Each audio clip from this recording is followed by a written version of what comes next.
had for you, so it's top secret. Nobody knows about it, but she did a Nino shirt. And I thought it'd just be hysterical to do a show with you wearing your Nino shirt. You know, we can do a little hand gripping together. Is nuclear war coming? Do a show with you wearing your Nino shirt. You know, we can do a little hand gripping together. Is nuclear war coming? Do a show with you wearing your my gosh. shirt. Don't you think that'd be hysterical? Together. Yeah, that sounds good. Oh my gosh. I think, yeah, we can have a little fun at Nino's expense. He'll get over it, but I think it'd just be hysterical. So he has no idea that we would do that she has a shirt. She's quite proud of it, but it'd be fun to introduce it to audiences while we're out here contemplating the end of the world or whatever. So Absolutely. Anyway, well, it's a beautiful scene there. And so welcome everybody. We have Juan, as you guys can see, Juan O Savin joining us again to reveal what's coming. Coming arrest, preemptive military moving into big cities. So nuclear standoff, like we're talking about. What's mainly on your mind right now, Juan? Well, you know, of course, I'm here in South Africa. There's a pretty large move here within South Africa to break off in the southwestern portion of the country away from the ANC-controlled communists, really. You know, Central North Africa region, and so it's actually fairly advanced. They've had almost 1,890 some odd thousand people already vote on whether or not they should, you know, leave the rest of the country and go off on their own. And it's not an official vote. It was more of kind of a, you know, a test within the country about whether or not people should you know, start this secession movement. And you know, the reasons for it are a lot like what America had when we broke off from Britain. The incredibly high taxes that are just destroying the country in many ways. A good example is Goodyear Tire, who has a large facility here in South Africa. They just recently decided to just give up and go away, walk away from hundreds of millions of dollars worth of infrastructure, property, investments like that, and just go away. Mercedes is considering doing something similar, and they just can't function in this environment where the communist government, for example, one of the things that came up in the meeting earlier today with a very well-to-do businessman, he said that in the last year, his electricity costs have gone up 800%. He says it's unsustainable, and so he's got a couple thousand employees, and he's you know, he's going to have to just fold it. And the ANC people running the country, it's just rife with corruption, payoffs. And remember, you know, what Trump did when the South African president was there in the Oval Office. He was like one of the Harlem Globetrotters. He runs around the ring there in the Oval Office, runs over to the president of South Africa and pantses him to the whole world over all the murders and deaths that are being facilitated here in South Africa. It's almost like it's a free-for-all to kill whites and anybody that's working with them or assisting them. And by the way, here in South Africa, one of the things that people need to understand, there's really three different types of people in the way that they see it. They have coloreds, whites, and blacks. So the coloreds by most of the black population are considered, essentially white. The blacks are people that they consider that they were here to begin with. They're a smaller portion of the population, say down here in Cape Town. 17% of the population here in Cape Town is white. About 55% of the population is what they called coloreds. And then the remainder is black. And those numbers have gone up because they've done something else. They're bringing people in from East Africa, north and east, down to the Cape area at the southern tip here, and just planting them in these huge shanty villages. Literally just built, land that's taken from somebody, and they just start building on it. Thousands and thousands and thousands of these tin-roofed dwellings. The rest of the area is relatively advanced, modern, but they have moved huge population here that's only here during the spring, summer, fall months, and then they go home in what is the hottest part of the year in the summer. They move north, back home for Christmas and things like that. And but those groups that are coming down here in that period of time are probably similar to what we would, describe as being a BLM type of a population. A lot of it encouraged by Soros-controlled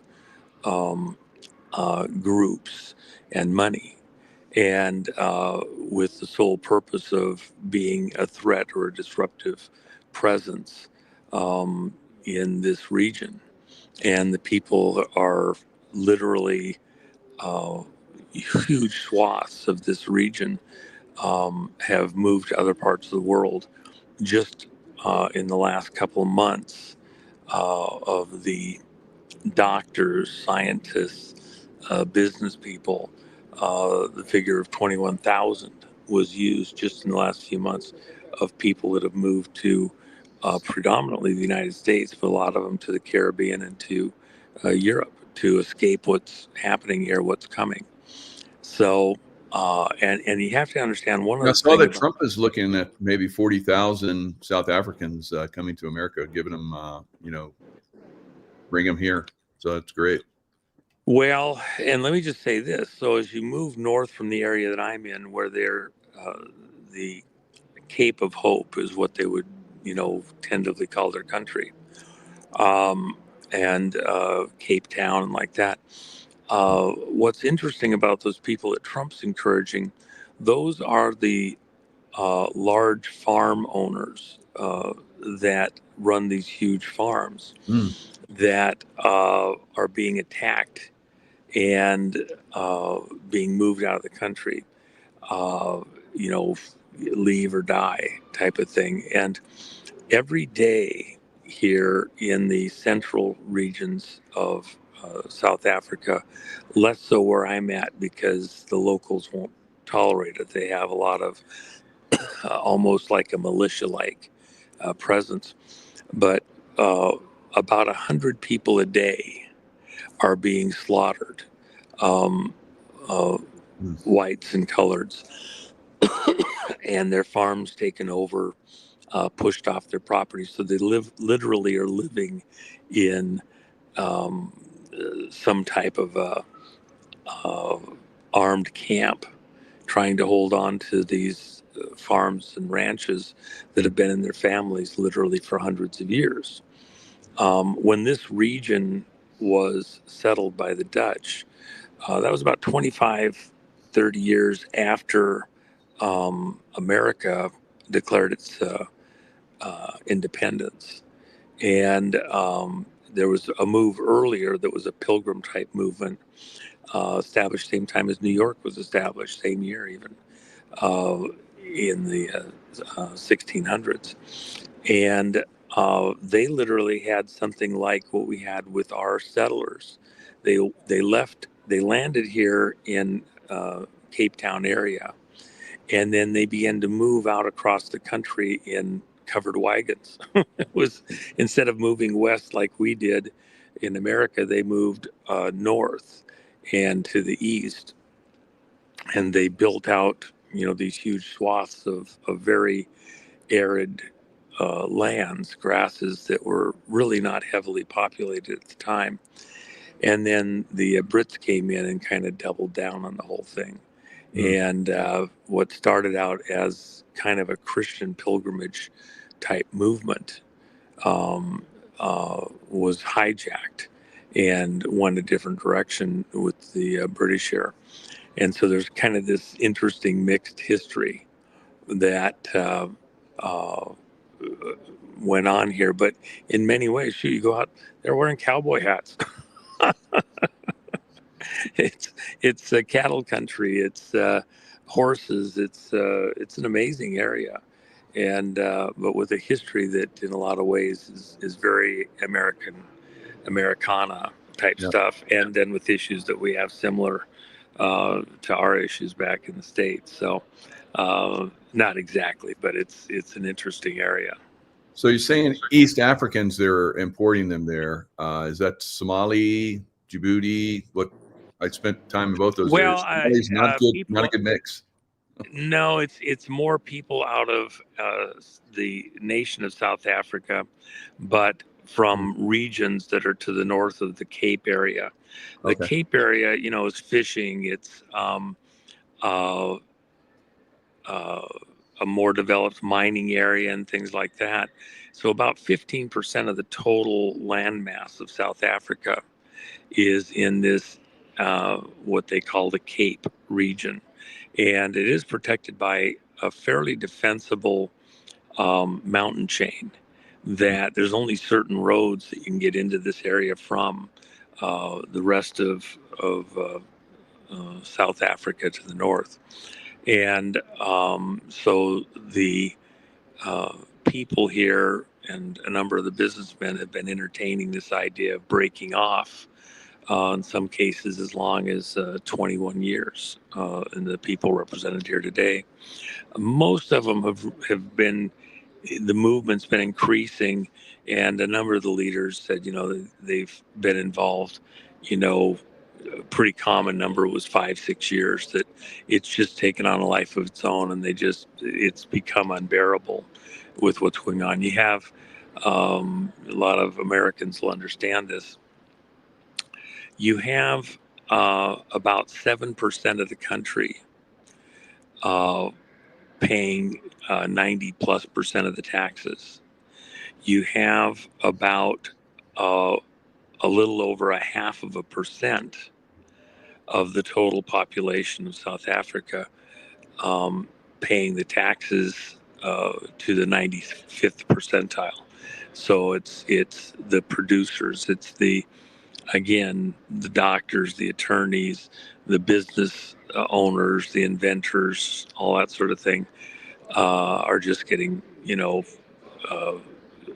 they're working to pay taxes. They're not making any money. And just like the electrical, they haven't built any new electrical generation. The nuclear plant that they have here is what it is. It's just that this communist regime keeps adding supervisors to the whole electrical grid system, to where it's a carpetbagger type situation. They've got so many people on the payroll that the cost of electricity has gone up 8 times, and it's not more dependable. It's not better serviced. It's all going to graft just to pay people off, and that's what's happening in the industries. And that's why Goodyear literally just said, "Okay, done. Huge operations here," and they've left the country. So there's not much time to do something to pull this back in most of the people's minds, and so it's do you stay and reach that point where there's nothing left to leave with, or do you leave something still in your pocket? And from a very communist mindset, they're just increasing the number of people and the weight on them. It's like in Egypt, all of a sudden Pharaoh says, not only do you have to produce bricks, you're going to have to go out and gather the straw to make the bricks with, which, they were being at least provided the straw to make bricks to, build out Egypt. But all of a sudden then their day was increased. They have to go out and gather the straw and make the bricks.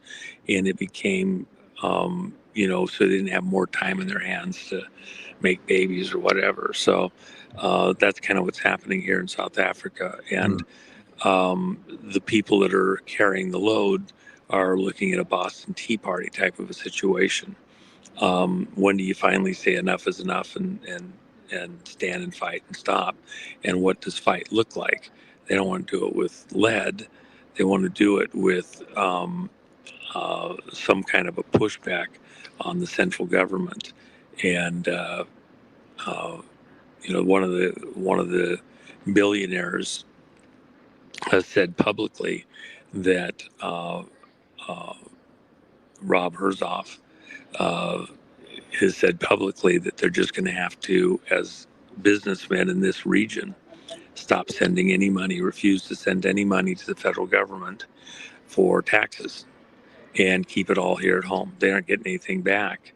For every $100 they send, they get about 7 cents back, and most of that is in the form of support for police that are literally, and tax collectors that are literally the ones enforcing that they take everything that they have. So it's all out, nothing to actually handle roads or infrastructure or anything like that. So they've just reached that limit. Now, here's some stuff that a lot of people may not realize. Do you remember, you're just old enough to remember some of the stuff that happened with the nuclear here in South Africa. Did you ever get briefed on any of that movement of nuclear materials and creation of nuclear weapons here in South Africa? No, I didn't. But, over the years, I've worked with a lot of South Africans, trackers and, breachers and explosive breaching, so forth. Outstanding people. So bringing those very gifted people that are basically producing 90% of the income tax for South Africa to the United States would be magnificent. That would basically that would take a, I would love that, and I'm sure they probably would too. I know that, like you said, they fought for that for a long time, but here we are. I don't know how this is going to end for them. This is really well. Think of it. Yeah, where's Elon Musk from? Yeah. Good point. Okay, and by the way, the babe.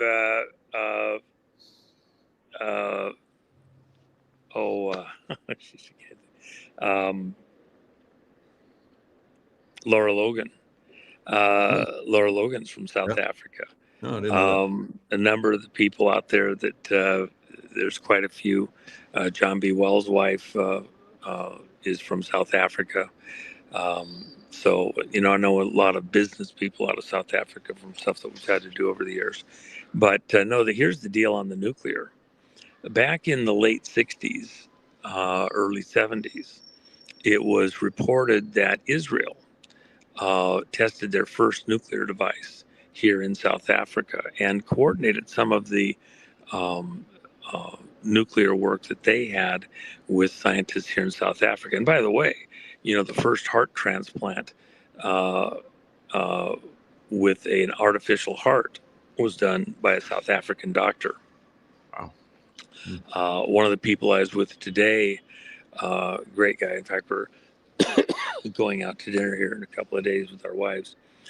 He's an inventor that has developed an entirely different type of way to get energy from wave action and ocean movement, here in the oceans.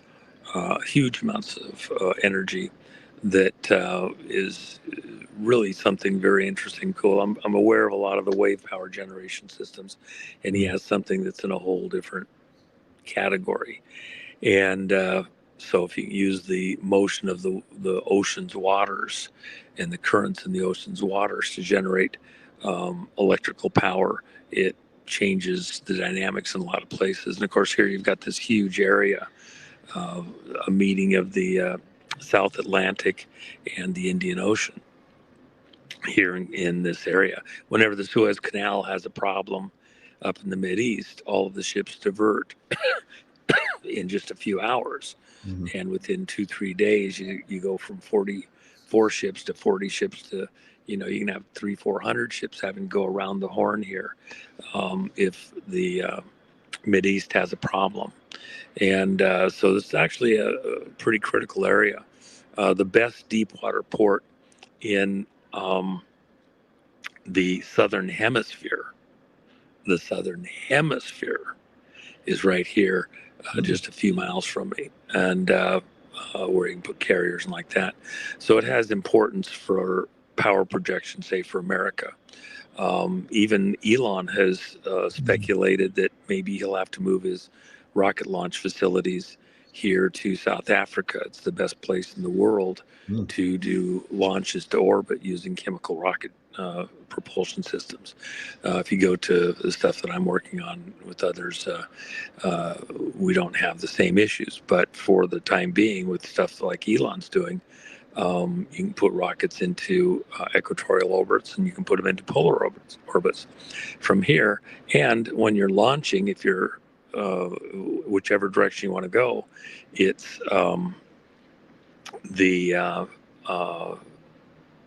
you're not doing it over populated areas where people are, etc. It even beats Diego Garcia up in the Indian Ocean. So for something high tech, the next stage for the world, the next 20, 50, 100 years, this region is going to be extremely crucial. And by the way, the shortest route to the Antarctic and the best route into the Antarctic isn't from where we're currently doing New Zealand, Australia, or from South America down at Chile and Argentina. It's from right here in South Africa. And so there's a lot of angles where this is a pretty crucial area. And but I'll tell you something that in the West, virtually nobody knows this. The ANC was almost completely broke, literally just a few long months ago. And then a wild thing happened. Russian warship shows up here in the area. All of a sudden, black SUVs and trucks and everything else are showing up middle of the night. And this warship is getting stuff loaded onto it. And then there was, people were asking, what in the world is going on here? What's this deal with Russia going on? Behind the scenes, it was said by insiders that this wasn't about Russia. Russia was just transporting something for Iran.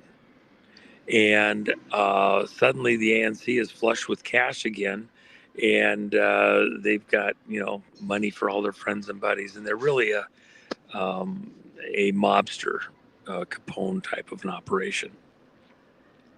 And the speculation is what could possibly have been conveyed that might be going to Iran that will be of any value. Well, as I mentioned a moment ago, South Africa, people don't realize this, they're a nuclear power. South Africa 25 years ago was widely acknowledged as having 5 nuclear bombs. What's Iran trying to do? And enough fissile material for 5 nuclear bombs. And it was speculated that they, in fact, had gotten technology to build those bombs. They also have the technology to make the triggers and to update that. And some of that technology came out of Israel. Some of it came out of Russia. What would be the point?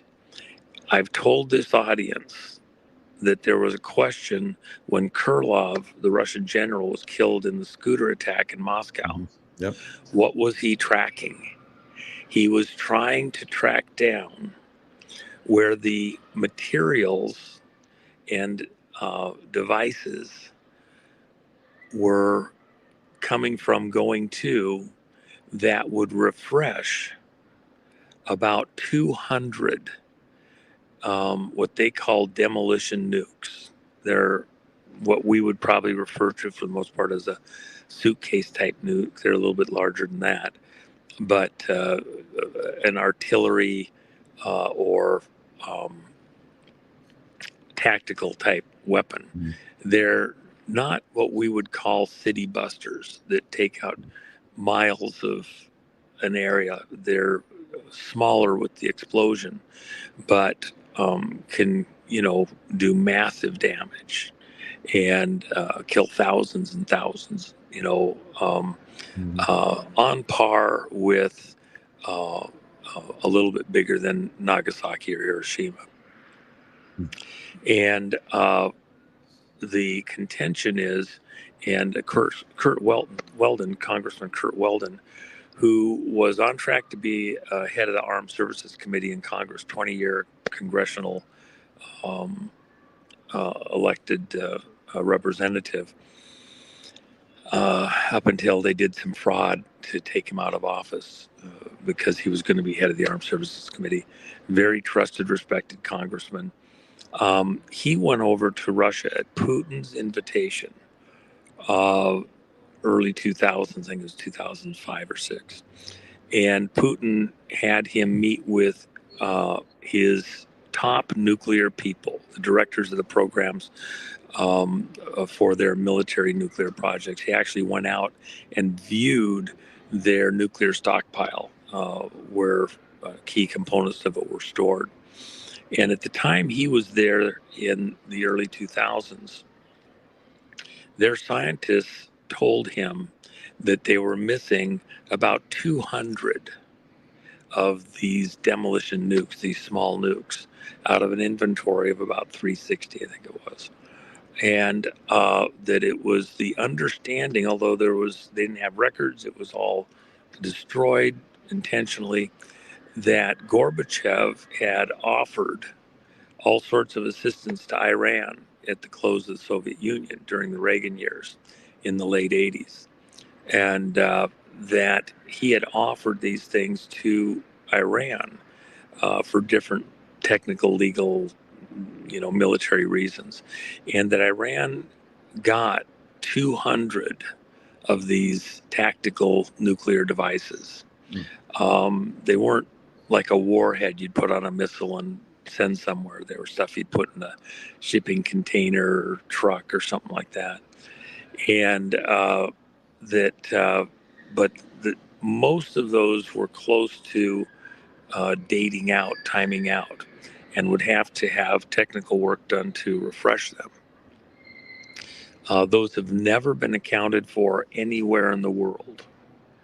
Of course, we were looking for something off the East Coast in the months before the election 2024, or some things, and it came out that they were looking for a nuke or nukes, and they were also mapping all of these areas where those drones were at, so they had kind of a backdrop to compare, because some areas have certain types of emissions, factories, hospitals, etc., that you might hide a nuke in that area and it'd be hard to see for different reasons with emissions.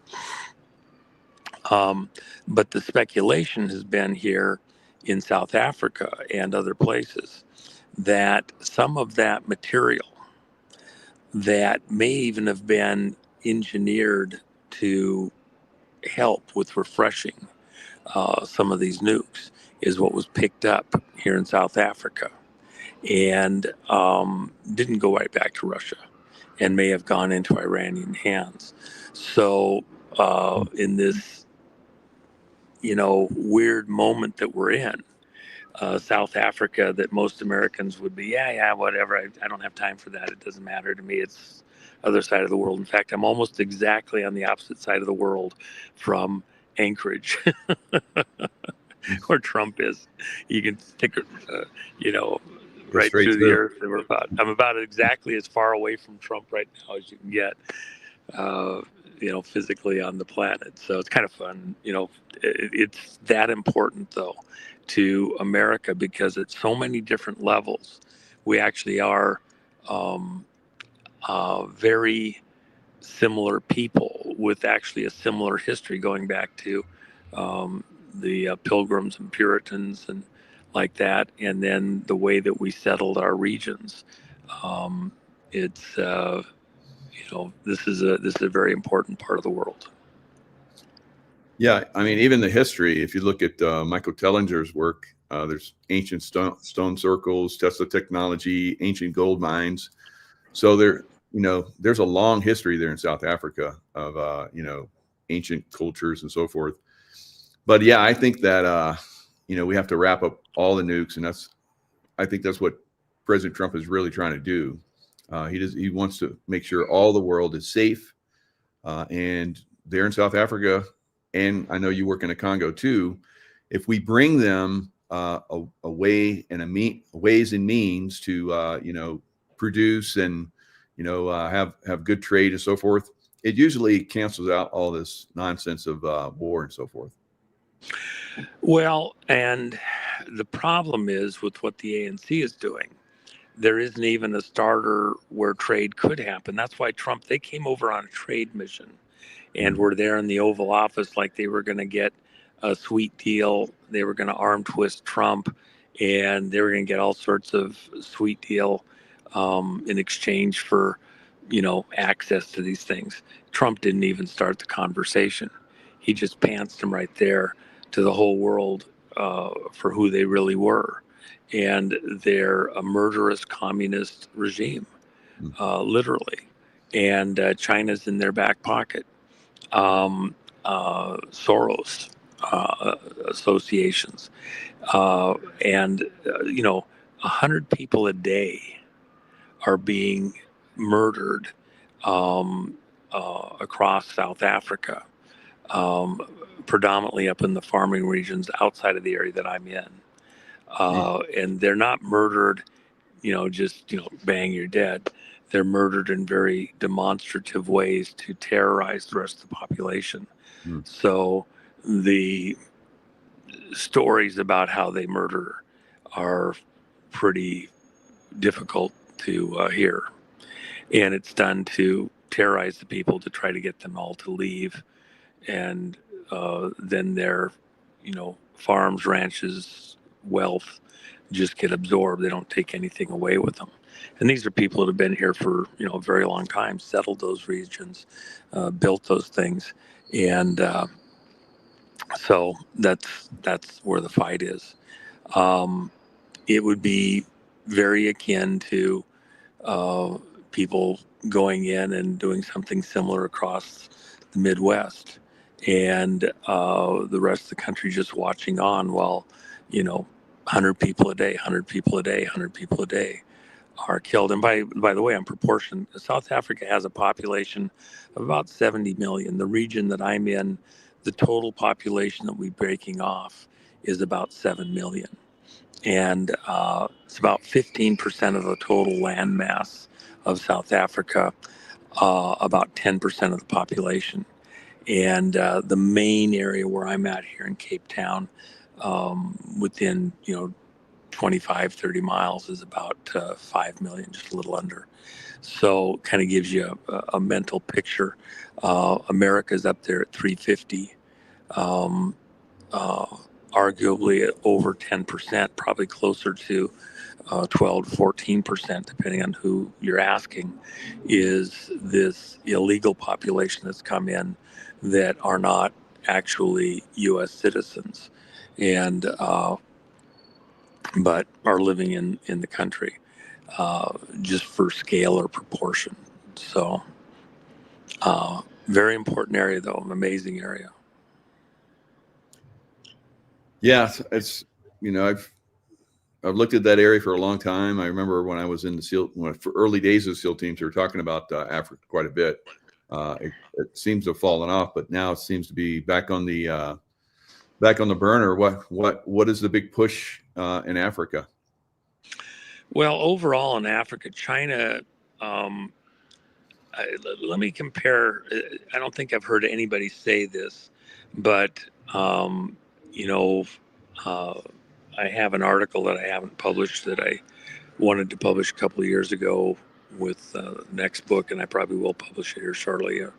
But England, it said that the sun never set on the British Empire when they were fully in power, and it looks like they're kind of way cut back.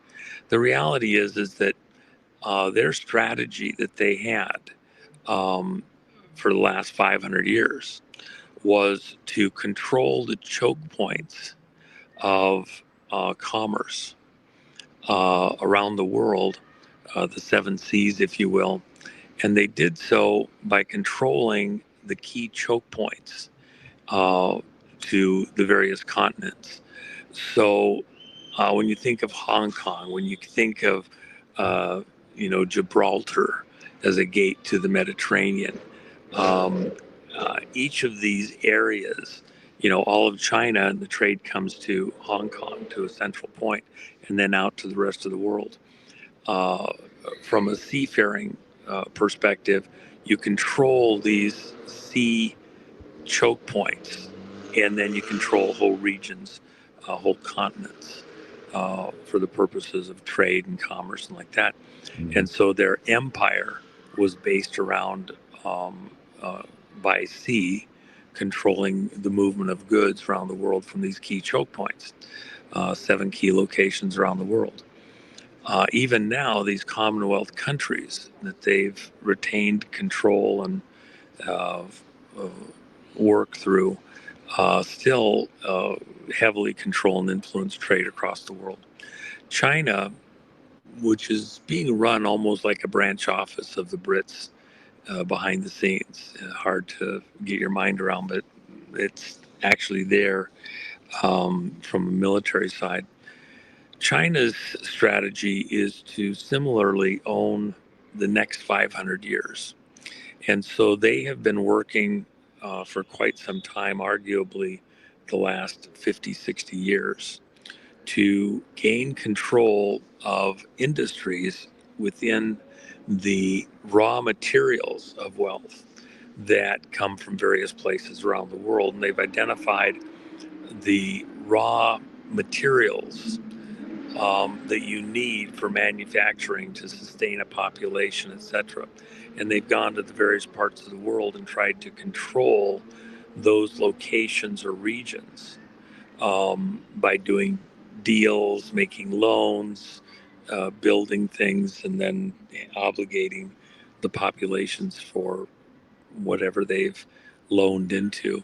And so, for example, in the mining, they have had a steady, very dedicated effort to get into regions where certain types of raw materials, like up in the Congo, you have multiple very rare types of materials that are highly valuable.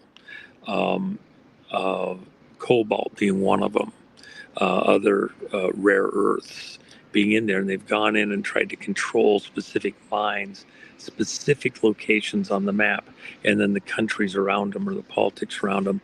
And in order to have some control over the rest of commerce, they see the future of manufacturing, the most important core material that you have to have in this, the new machinery, the new technology that will dominate, 50, 100 plus years, into the future, related to magnetism, electromagnetic energy transfer, and coherency. The rare earth elements we keep hearing all about, but then other minerals that you need for volume. In the Congo, they have a zinc mine, a copper mine, and when that region was captured back just prior to Christmas by people friendly to China, there was about a dozen different countries or groups that were in the Congo doing mischief when the president of the Congo, Tshisekedi, asked for help and said, Trump, you can have everything. You have all the mining, all the minerals in the whole country. Just, help us, save us. And they took over that copper mine. within a matter of days, the price of copper went up like 30-40% just because of that one mine at that one strategic location that got taken over by these communist, ISIS, Chinese groups working together that took over that mine that was actually run by an American company.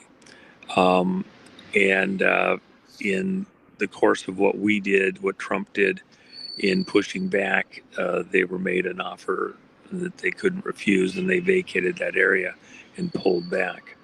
Once it was apparent that was going to happen, then copper prices restabilized somewhat. But that's how, on a we're in a very tippy area, and small changes in small regions on mining, for example, could change costs and pricing and things like that radically. So China has this objective of controlling, even within their Silken Road idea, the routes of commerce over land to get to Europe, to get to other locations to sell their goods and to do commerce, and to control those routes, and then control the key locations for extraction of raw resources. A next generation or generations variation of what the Brits did by controlling the key trade routes and the harbors, the cities, and building them up in those key areas. And by the way, the British way of doing things is divide and conquer. So they'd always have 3 or 4 groups in an area that they would put in close proximity, keep them at each other's throats, and one was always rising up, the other 2 were trying to work it out. As soon as those 2 pick one of the sides that wants to join, then there's a third man out. It's a different one. They keep doing this roundy round stuff, and so you'll go to places where they've been, like Syria or Iraq, and you got 3 different groups there primarily, and they're all constantly fighting each other, and somebody's coming in having to settle it down. It's the same thing here in South Africa with different of the tribal groups, and they're constantly aiding one and tamping down another, and then another one rises up, and they keep doing this roundy round to keep the country from being stable, if you will. Same thing up in Rhodesia. Rhodesia was one of the most stable countries in Africa. It was the Pearl of Africa in its own way. We call Uganda the Pearl of Africa, but Rhodesia was really this amazing area. And then as soon as they declared their statehood, the mischief came in. And from the viewpoint here in South Africa, and one of the people that was here today that I spent quite a bit of time with grew up in Rhodesia, and in that whole era, and said, no, there was no question. The people that messed it up, he didn't use that word, he was a bit more flowery, were the Brits. And they wanted it. It suited them for the broader region, what they want. If you wanted to say what is at the heart of a lot of the problem. Yeah, it seems like the the secret Brits, societies out of England as being the core. Yeah, it seems like the Brits, they like go ahead. Divide and conquer. I had Sheila Holm on a couple of days ago, and we talked about some of this, where the United States has been like the old, British Empire, going in and conquering. You go to World War I, World War II, all around the world, where we come in and conquer, and then we come in and build those countries back up, and we never get the benefit of that. So, and it seems like they use us like their army, and then it's our blood, our guts, our machinery, our technology, and then they'll sift their way back in to take advantage of it. Yeah. So it looks like we may be moving in a more higher calling direction, trying to help these countries. Well, I don't think we can do much to help most of these places right now. America coming in, you know, I will tell you this here in this area of South Africa, all eyes are on the U.S. and President Trump, and they are praying, wishing, hoping that we could come in and help them against this, you know, group that has hijacked their country. And by the way, just so everybody understands more precisely, elections, the election integrity, it's broadly understood in all these countries across Africa, but especially here in South Africa, that the group that got into power here got in through election fraud. And they were a 0.5% from having a 2/3 vote majority where they could have changed the Constitution. They won power and got into power, 25 years ago and more, 30 years ago. But when they got in, they were just a hair shy of enough to change the Constitution. Had they gotten just that little bit more, everybody here is like, it'd have been the night of the long knives. They'd have been out slaughtering everybody. But they didn't quite have that ability, so they had to work within the law to do a lot of the stuff that they're doing. And they've legislated essentially people out of their houses and homes and just taxed them to death to steal it all. Yeah. And those that are in power right now for their families and like that. And it's just been a transfer of wealth into these groups, the ANC groups that are here. What they're hoping is that the U.S. Somehow helps them to get to even fair elections. See, all the election observers that have come in to certify that the elections are fair here, those election observers themselves keep calling elections fair, and everybody's going, what are you talking about, a fair election? It's insane. You know that they had power outages that conveniently started as soon as the vote's done. A few hours later, they're counting. They have a power outage, and the power doesn't come on till the next afternoon. All of a sudden, the votes are completely changed from where they're going. And people get into power and going, how did that guy win? Nobody even knew his name. It's very clear that they haven't had fair elections here for a very, very long time. And so I think all the way back to Nelson Mandela, there's a lot of people talk about this, that was basically a captured operation. It wasn't about, overcoming apartheid. It was basically the opposite. So, blacks claim that, the whites were mistreating them, but now the blacks are mistreating the whites. And like you're talking about, the election unintegrity was huge in that time frame, and it looks like it's something that needs to be fixed around the world. Well, a lot of the folks, and I had the benefit of having other people from other countries in the region here. They actually, are of a mind, and not just whites, if you will, blacks and coloreds, are in agreement.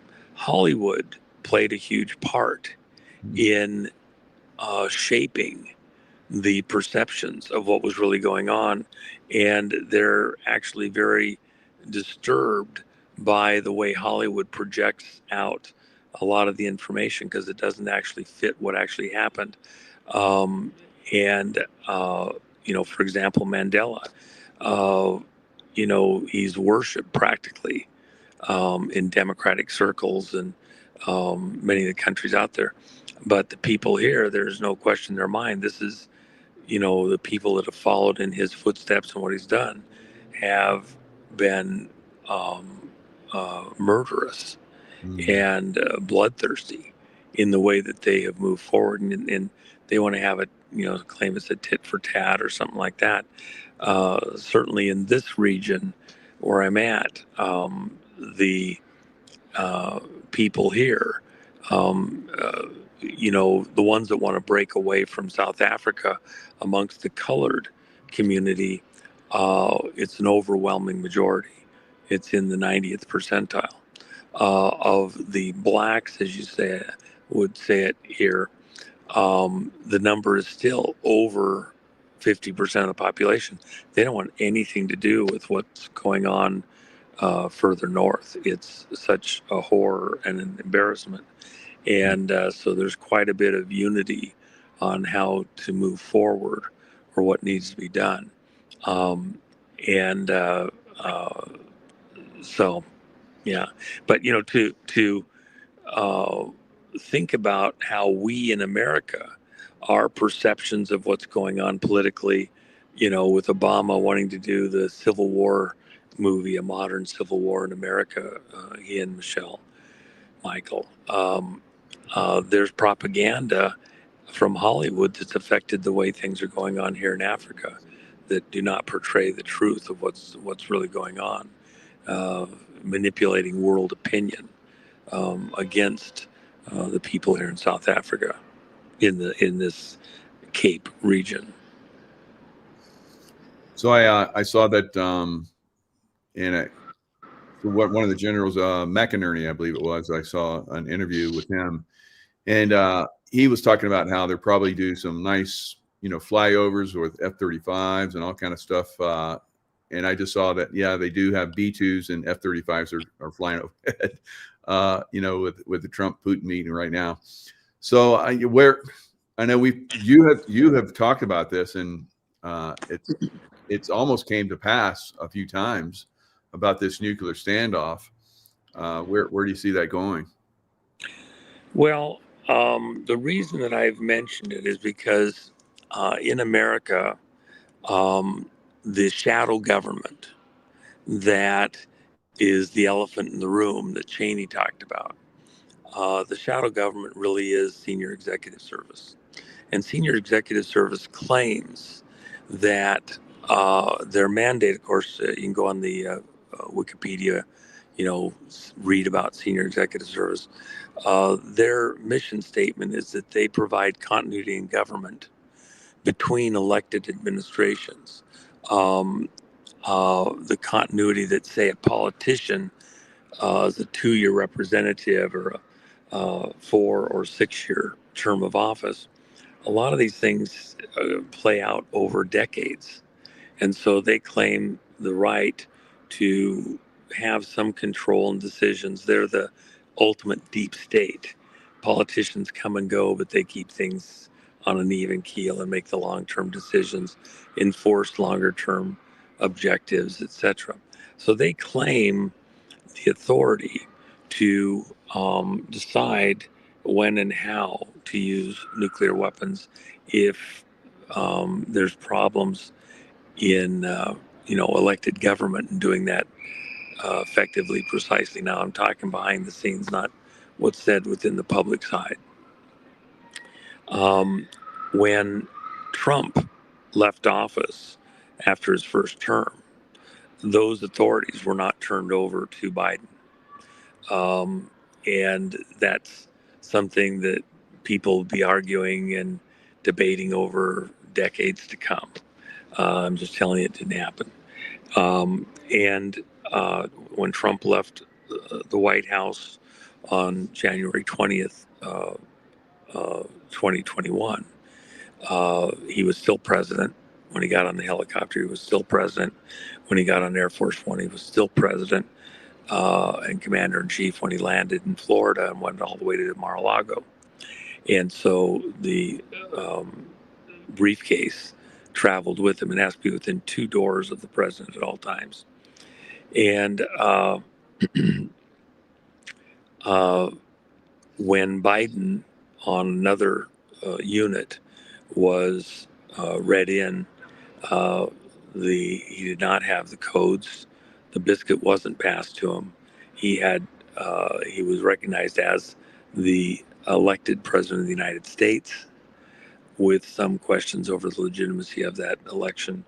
and there was a military review done for 50 days, at 45 plus 5 days between the services afterwards. And never did Biden have his finger on the nuclear key and anything would have happened. He might have been able to push the button, but it would not have been recognized at the launch control locations. And so the question is, who had that authority? Because Trump never handed off the baton, because of things that happened in the 50s as nuclear systems came online, and the 54 code, in the way that power is passed, the idea being that, you could have space aliens, you could have doppelgangers, situations existed where there may be some question as to whether or not the person even, purporting to be the president was truly the real person. Sci-fi movies and things like that, there were certain protocols put in place that did not allow that Trump could convey those authorities. When they invaded Mar-a-Lago and went through everything and turned everything upside down, what were they looking for? Some said the Blue Book, which had all of the stuff from Crossfire Hurricane.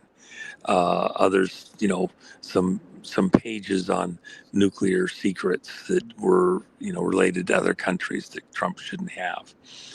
The reality is they were looking for the biscuit. And Trump actually told you that last summer during the campaign. When somebody raised something, he says, "What, you think I was going to leave the nuclear launch codes in a teenager's video game drawer? Are you kidding me?" Referring to Hunter, to Barron. He told you what they were looking for. They were looking for the launch codes. Wow. For the biscuit. And then, of course, Trump, the biscuit has to be on your physical body, person, or within arm's reach at all times. The president, commander-in-chief, could not hand the biscuit off to Melania, couldn't hand it off to the head of his security detail, Secret Service. He couldn't give it or convey it to anyone. Had to be on his physical body or within arm's reach at all times. And can't be conveyed to anybody. And so what I've told your audience and others is that what Trump did, he declared national emergency March 13th of 2020. March 15th of 2020, he went to Cheyenne Mountain, did a walkthrough, the underground nuclear base in the mountain there in Colorado. And then at the conclusion of it, he sealed up the base. There's all sorts of stuff where, yes, the outer door is open, but the inner door isn't. They've continued to maintain the base in a lockdown condition internally. It's classified, all the stuff related to it. A bunch of people, I know Bifford, I've been there. Have you been there? Blah, whatever. The short version is the only place the biscuit could be other than the president's person or within arm's reach is where the codes already existed on the other half at Cheyenne Mountain. He turned those in there, and then those codes were locked in place. They were never changed. Trump memorized the biscuit, everything in there. And that's why after Trump left office in 2021, a couple months later, he had this medical check where they also tested his memory, and he aced everything, including his memory. What was that for? For the benefit of the people in the mountain. He hasn't forgotten anything. He knows all the codes, and he's the de facto authority should there be a nuclear emergency. In the case of a nuclear emergency, like what happened in Hawaii, if a lot of people have forgotten this, you had a message went out on cell phones, and the sirens went off all over Hawaii. And on the cell phones, the message was a missile launch has been detected. Intercontinental ballistic missile launch has been detected and is headed for Hawaii. So everybody bend over, kiss your ass goodbye. people for an hour were believing that a nuclear bomb was headed for Hawaii, going to blow up, probably in Pearl Harbor. And it was very traumatizing for everybody in Hawaii. That was, especially as you got closer to that location. Although there's locations in other of the islands that could be hit, Maui being one of them precisely. And but in reality, how many nuclear bombs blew up in Hawaii that day? None. The alarms went off just before an hour had gone by. Said some guy bumped a light switch with his elbow in an office he'd worked in for years and accidentally turned on the alarms, and the codes went out to the cell phones. Complete, total rubbish bullshit. But what else happened during that time period? All of the computer systems, including military systems and federal three-letter agency systems that monitor communications across Asia into China, all of the South Pacific region, all of those servers, all of those computer systems on an emergency basis scrammed. They went into an emergency mode and turned off other functions and began sending all the data they had in their data banks back to the mainland. And it was stored in computers within the NORAD system. That was done twice, so that any information that developed even after this launch announcement was also sent, plus also a guarantee if there was anything that didn't go through right.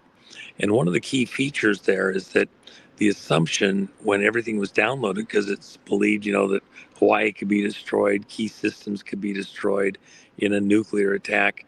So that data, which would be critical to, for mounting a defense, to doing offense, military, anything, is back at the mainland.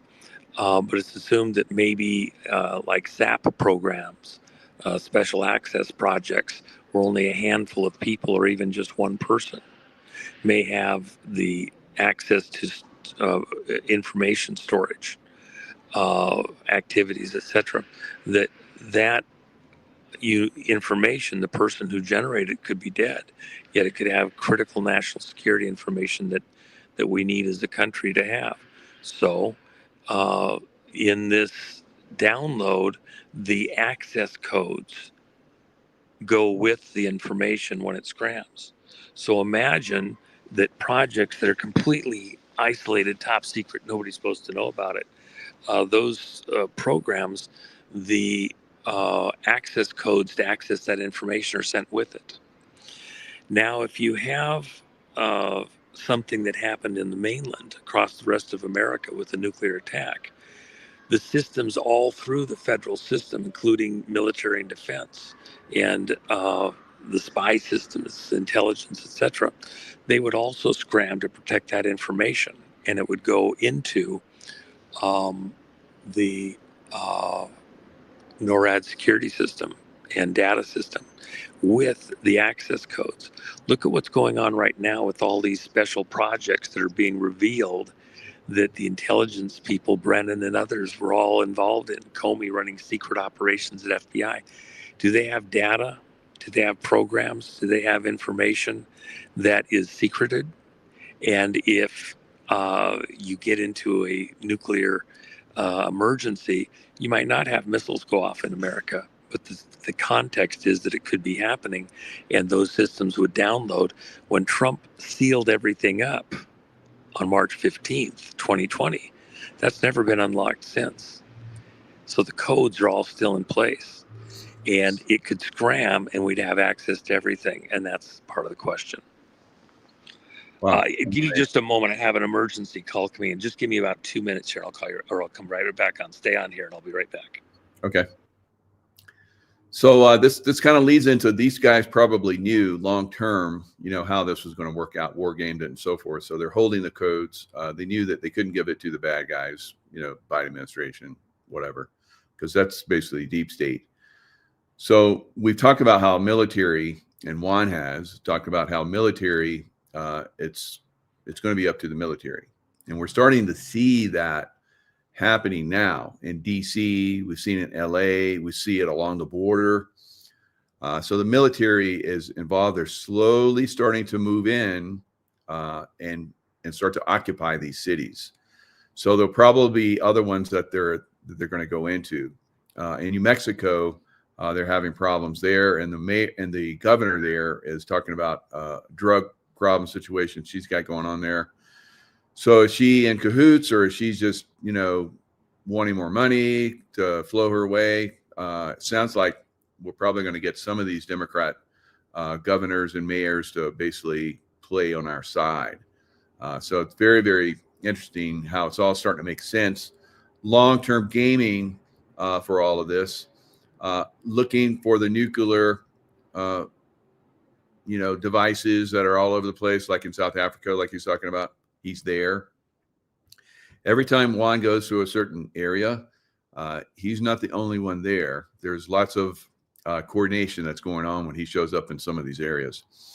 All right, so we've seen a lot of this stuff. We're starting to move in the direction. I think the military moving into some of these cities is a preemptive move before these cities start to go down. I always thought that cities were going to go crazy. The Democrats going to run to them and so forth. The deep state, like we saw with the Democrats from Texas running to Illinois, Chicago, and New York. So we're probably going to see at some point a lot of these Democrats hole up in some of these big cities we've talked about. So the military trying to start to move in, like we're starting to see, as a preemptive thing. What are your thoughts on that, Juan? Well, you're going to have this doesn't get solved with police or courts within the justice system. The criminal activity that's occurred is treasonous. It's traitorous. What you're hearing about with Brennan, Obama, Comey, many others, Hillary, these activities obstructed the way that America interacts with the world and allowed for things to develop in ways that have cost millions of lives. Think about Ukraine. Trump would not have allowed Ukraine and that whole war to happen. It just wouldn't have happened. In fact, there's a lot of things that were going on behind the scenes that Trump was doing to negate things that were happening in the Ukraine, and he was obstructed in that. Remember, while Trump was in office, things were coming out about the money laundering going through Ukraine. The work with the IMF. IMF said it spent $1 billion a year for 10 years fomenting the color revolution in Ukraine long before Trump got there, setting it up for war. In Ukraine, you've had about 1.5 million Russian and 1.5 million Ukrainian lives lost, not just military, but civilian. And just all the destruction. It's going to cost, depending on who you talk to, somewhere between, on the low side, $1 trillion. Other people say, no, it's going to cost $10 trillion to rebuild Ukraine. Remember, you have a lot of depleted uranium weapons that have been used. And so everywhere that those kind of munitions have been used, there's radioactive material in those different spots. You can't live there. You can't farm there. You can't do a business there. You're going to have to go back and map every one of those locations, or you'll have people dying of cancer and everything else from that for next 100 years. So there's a lot of work to be done to get Ukraine usable again. That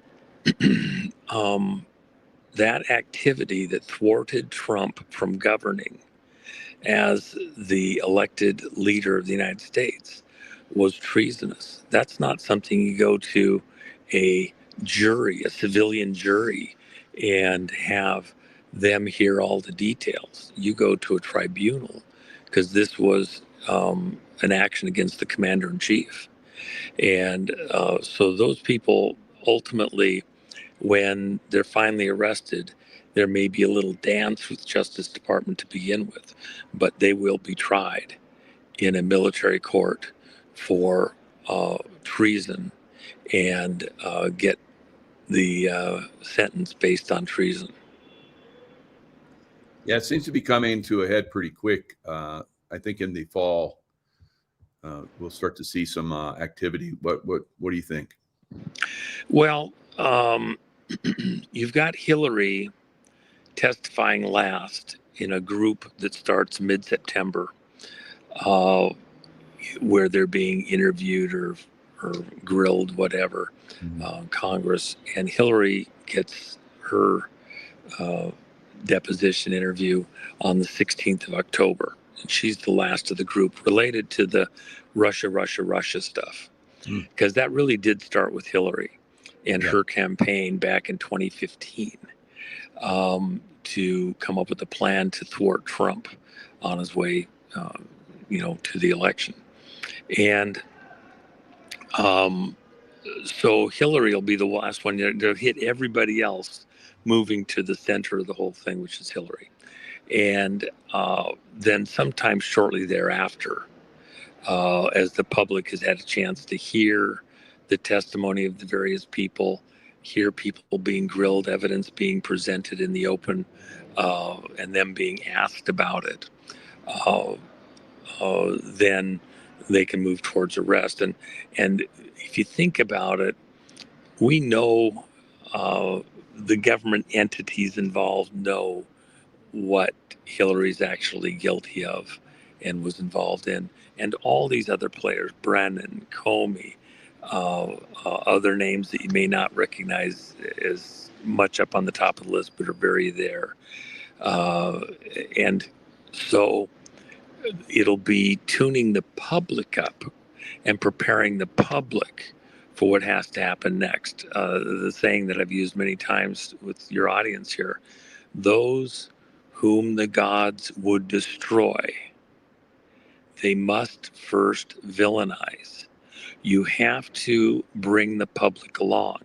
You can't do this in a vacuum because these are such high profile people within the public political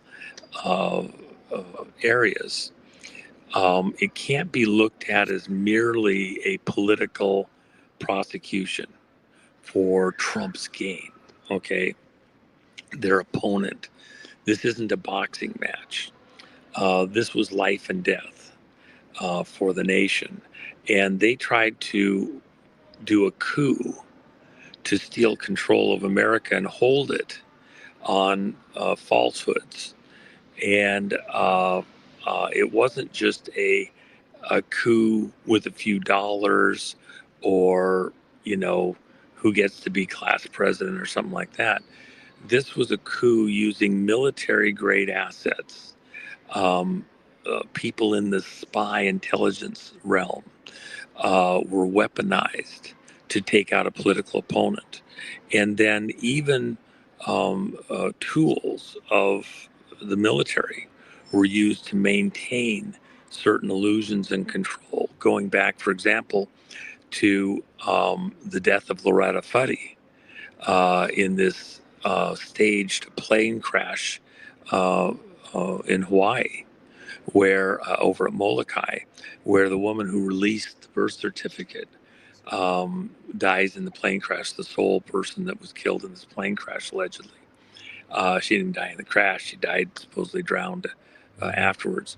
That was military assets that were used to assist in staging that accident. Wow. Military aircraft over the area controlling all the communications, a submarine, a mini sub, divers. Now the divers weren't U.S. They were actually from other locations, but the equipment that brought them in and took them out, along with Loretta, out to the ship. Those were U.S. Navy and intelligence agency assets that were used in that whole charade. And even Loretta Fuddy isn't who you think she is. She was the woman that you heard was Obama's mom, Stanley Ann Dunham. Stanley Ann Dunham is not Obama's mom. She just had the baby as a prop in this whole stage play down to Indonesia with the work she was doing for USAID. Obama father was an American, mother was an Indonesian girl, and nothing to do with Kenya. So he was born at the Peace Arch Hospital up in Vancouver, BC. So the whole story, everything that you know, is a militarized lie in the intelligence community. Use of these various assets to control how you will think and to bend your perception of reality. And then all the way up through what Hillary and crew did with the dossier, the creation of it, the people that did it, the law firm involved, Perkins Coie and people there.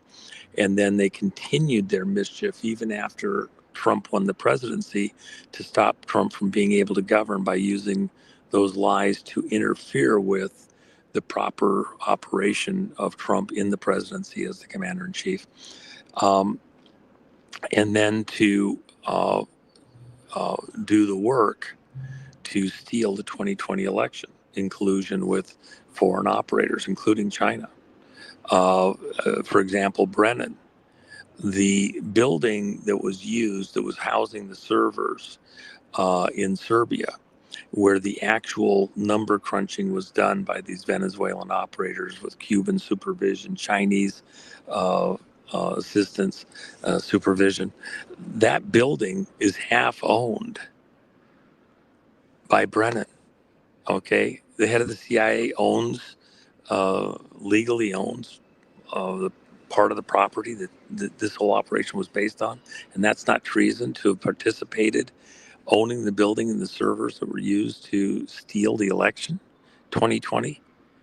And then as a result of that, you get a guy in who, because of the way that or other people, Biden wasn't running it, he's just a figurehead, he's just a puppet. This shadow government was running it. Wasn't even Brennan or Comey or Obama. It was people behind the scenes over at SES that were running it. They cost millions of lives by the way that they handled things. Millions of lives. Millions.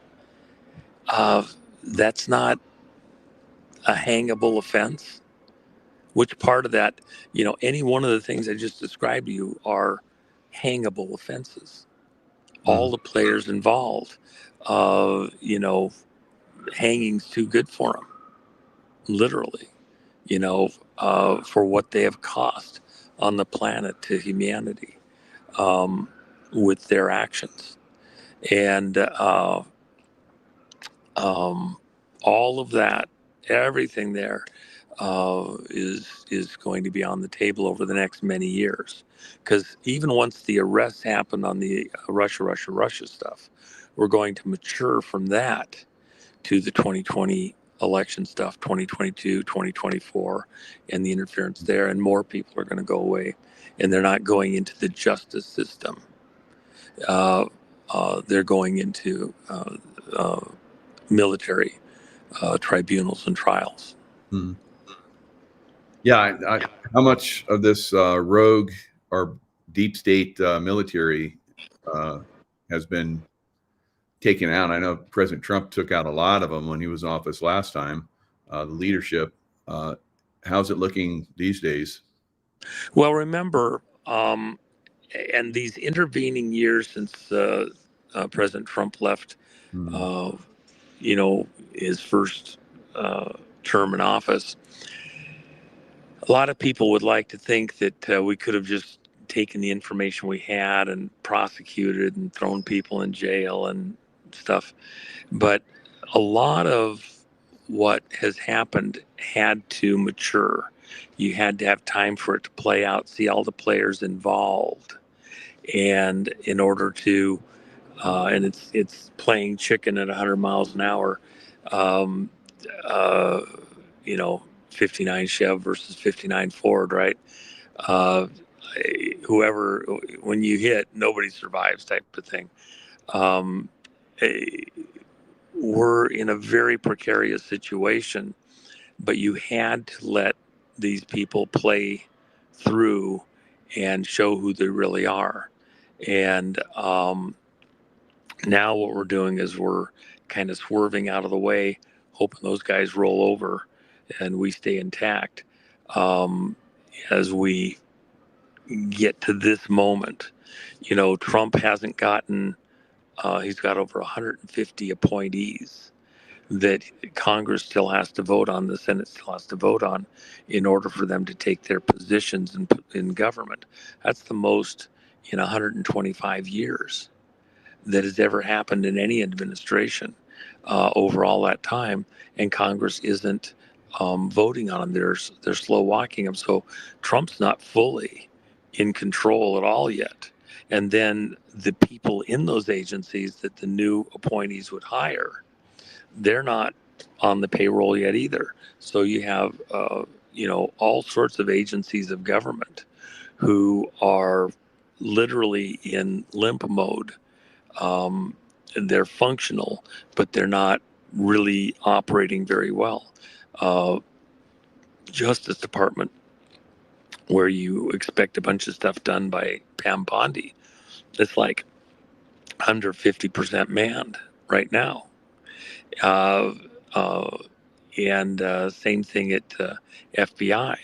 You have a lot of people leaving, and some fired, some took early out, some know that they'd get gotten pretty soon, so they've like gone away, but they haven't been able to rehire the people to replace them yet. And a lot of these positions, it takes time, even after you get there, even if you're the right person with training and history like that, to kind of come up to speed.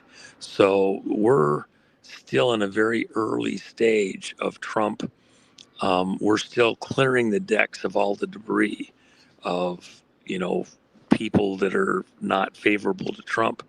Look at what happened the other day over in the Justice Department.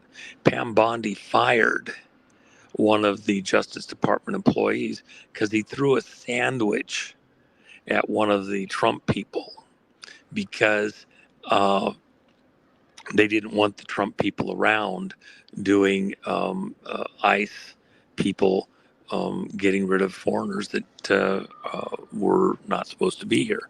And so this guy is so upset that a member of ICE is in the room that he's in.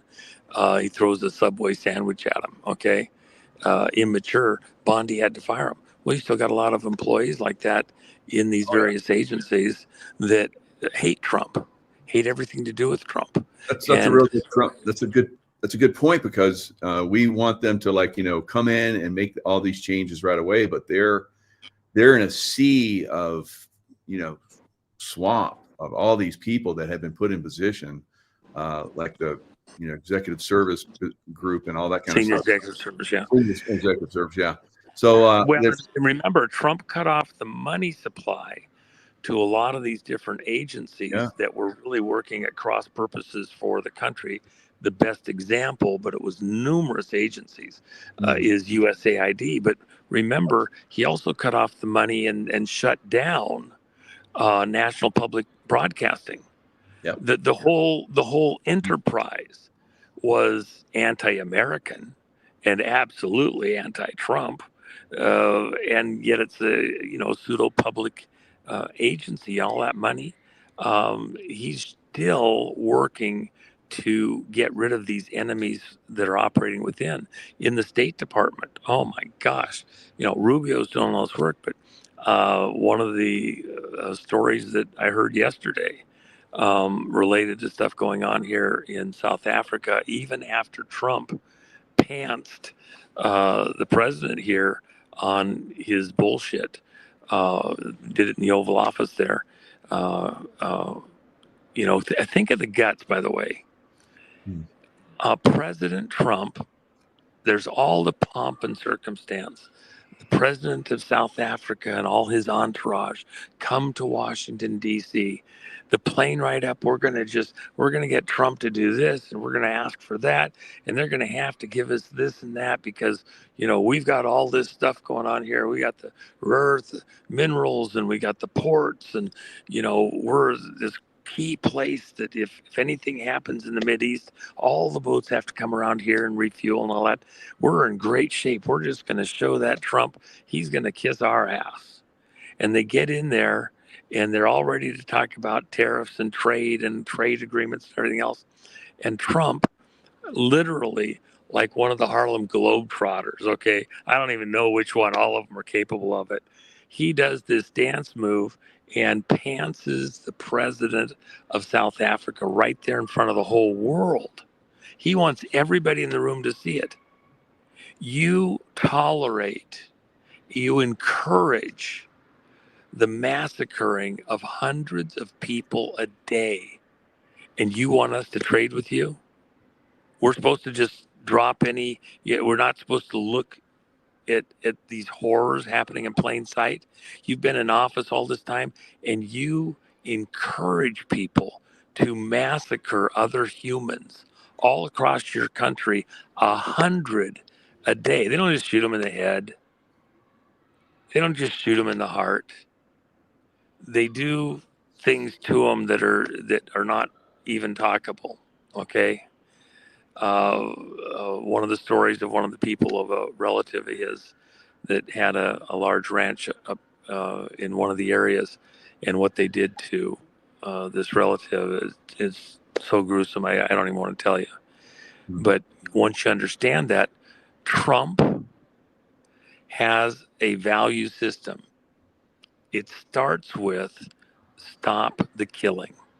Everywhere in the world, stop feeding the demons, stop feeding the devil his blood sacrifice, his adrenochrome, done by 1,000 different ways all over the world every day, thousands of different ways. Stop the bloodletting. That's all he asked Zelensky. Zelensky's there in the same Oval Office. What did he do? He had an agreement to do a ceasefire and then work out a peace arrangement with Putin. Zelensky came to the Oval Office with the understanding that was the entire point for him showing up at the Oval Office was to sign a ceasefire. Trump was going to be there in the room to help moderate this. Putin does a ceasefire. We stop the killing, and we'll start working out the negotiations, what a proper peace deal would look like. And America's willing to Trump's willing to sign for America that will help Ukraine to extract rare earth materials and rebuild their industry and their system so that they could make the money they needed to rebuild the country. That's what Trump's terms were. Zelensky came in agreeing that. He talks to a few other NATO members, including England, a couple of people that are with the other camp in the State Department, Department of Defense in the U.S. that hate Trump, and decides not to sign the agreement at the last second to stop the killing, to just do a ceasefire and let's figure it out. In the meantime, nobody's killing anybody on either side. No more feeding the demons. Zelensky says, no, I've decided I'm not going to do the ceasefire. Since then till today, at a rate of 1,000 to 1,500 people a day on both sides dying. Think of that. In the intervening 3+ months since Zelensky refused to the ceasefire, how many people have died on both sides that Trump was trying to stop, and then we'll work the peace deal? And it just goes on and all the destruction. That's what Trump's trying to do. The same thing was in play when he did what he did here with South Africa to stop the killing. Yeah. And because people are dying 100 a day, 100 a day, 100 a day, every one of them a horror story. And Trump just wants to stop it. That's what's in play for all over the world, other places too. He's trying to stop the killing worldwide, stop the wars.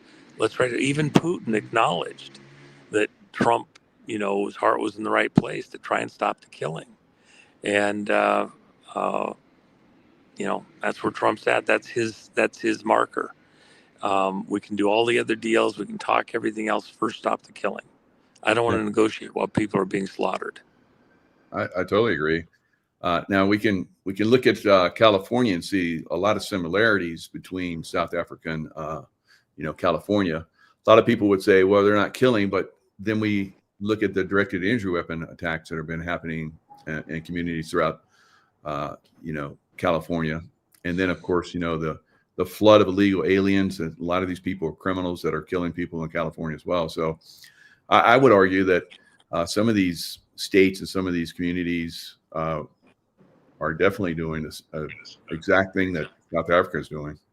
Well, let me just add this. Let's have what I think is an important and honest conversation. Mm-hmm. Here in South Africa, it's a land grab. Mm-hmm. The people running the country now that got there through election fraud, they did not ever win one election here legitimately.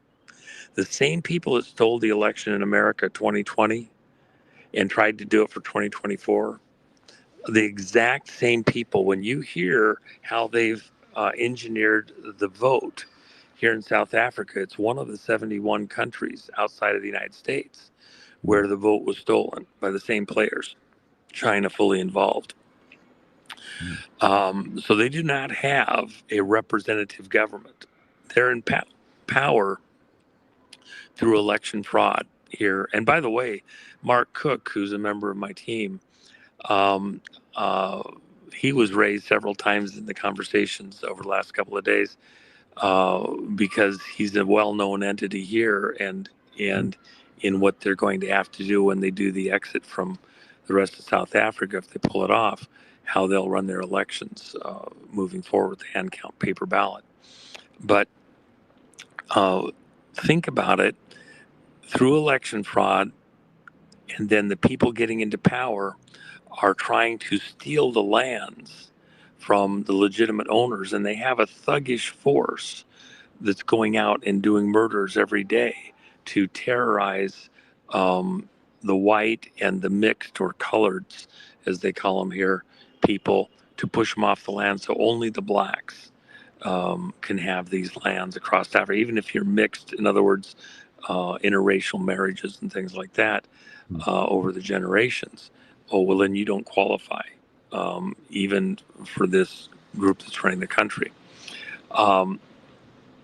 They're just stealing the land and they want it for themselves for their own purposes, okay? And they don't run it, the farms, when they get them, they go into dysfunction almost immediately. They don't know how to run them. They haven't got a clue. But now go to Southern California. It's going to come out. It's only a matter of time. Everybody knows what the real deal was. They wanted to build their railway from San Francisco to Los Angeles. So it was going to terminate right there in the Paradise area and then spread out to the rest of their regional railway. And anybody that was in the way just needed to be taken out of the way. And those properties, look, they've already started. They want to build the high density, low income housing in some of the most valuable real estate in the world, and just like Nero burning Rome, so that he could rebuild it in his image. And these high priests whispering in his ear, if you burn Rome down, nobody will remember the other Caesars or their accomplishments. Rome will be you. It'll be your image everywhere. You'll get credit for it. You'll be remembered, 1,000 years from now, because you rebuilt Rome in your image. That's the way they look at the Palisades. These people are in power, but along the way, the graft, the money that they were going to make, the bonds that are going to be issued. Oh, wait till we are on a path. The guys that I'm working with behind the scenes on the bond stuff in California Oh my gosh, when you realize what's happened in California over bonds, that's coming. And of course, that was part of this whole scam.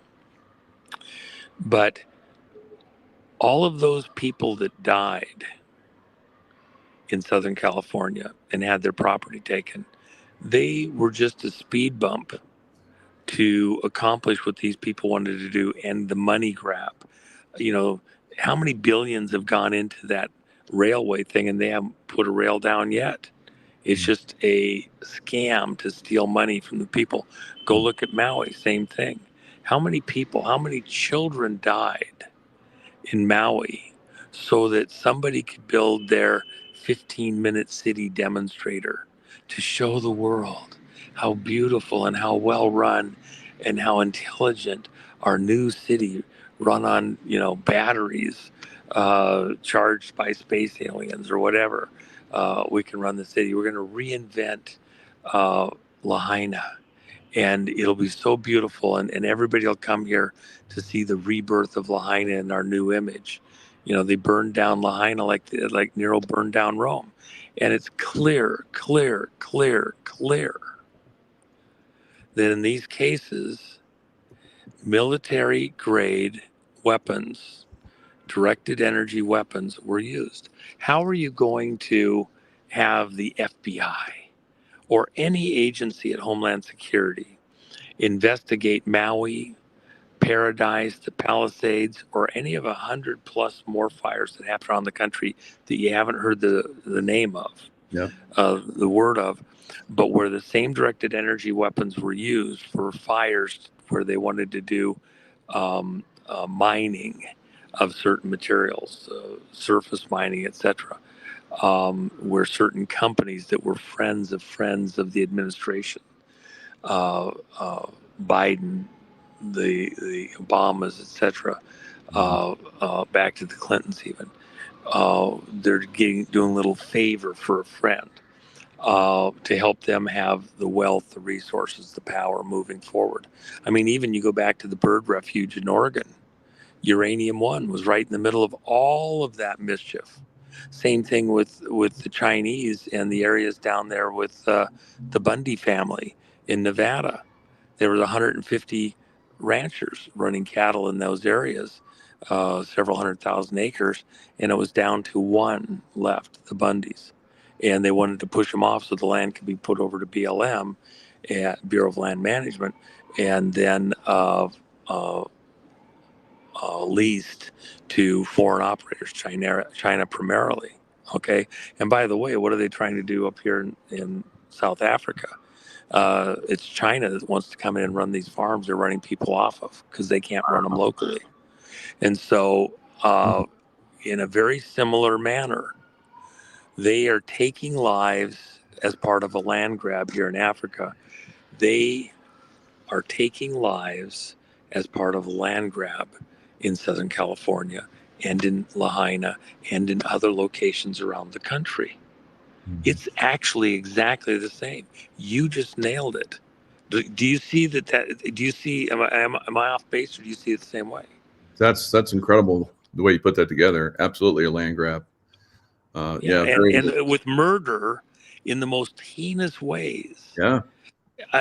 Here they do it a type of terroristic murder, but how terroristic and murderous was it to do what happened there in Southern California? And by the way, anybody questions about that? Here's an important detail.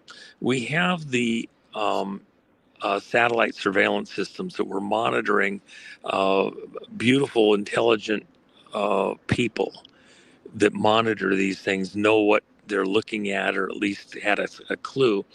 They monitored aircraft on the west side of Area 51 over the secure area within the borders of Area 51.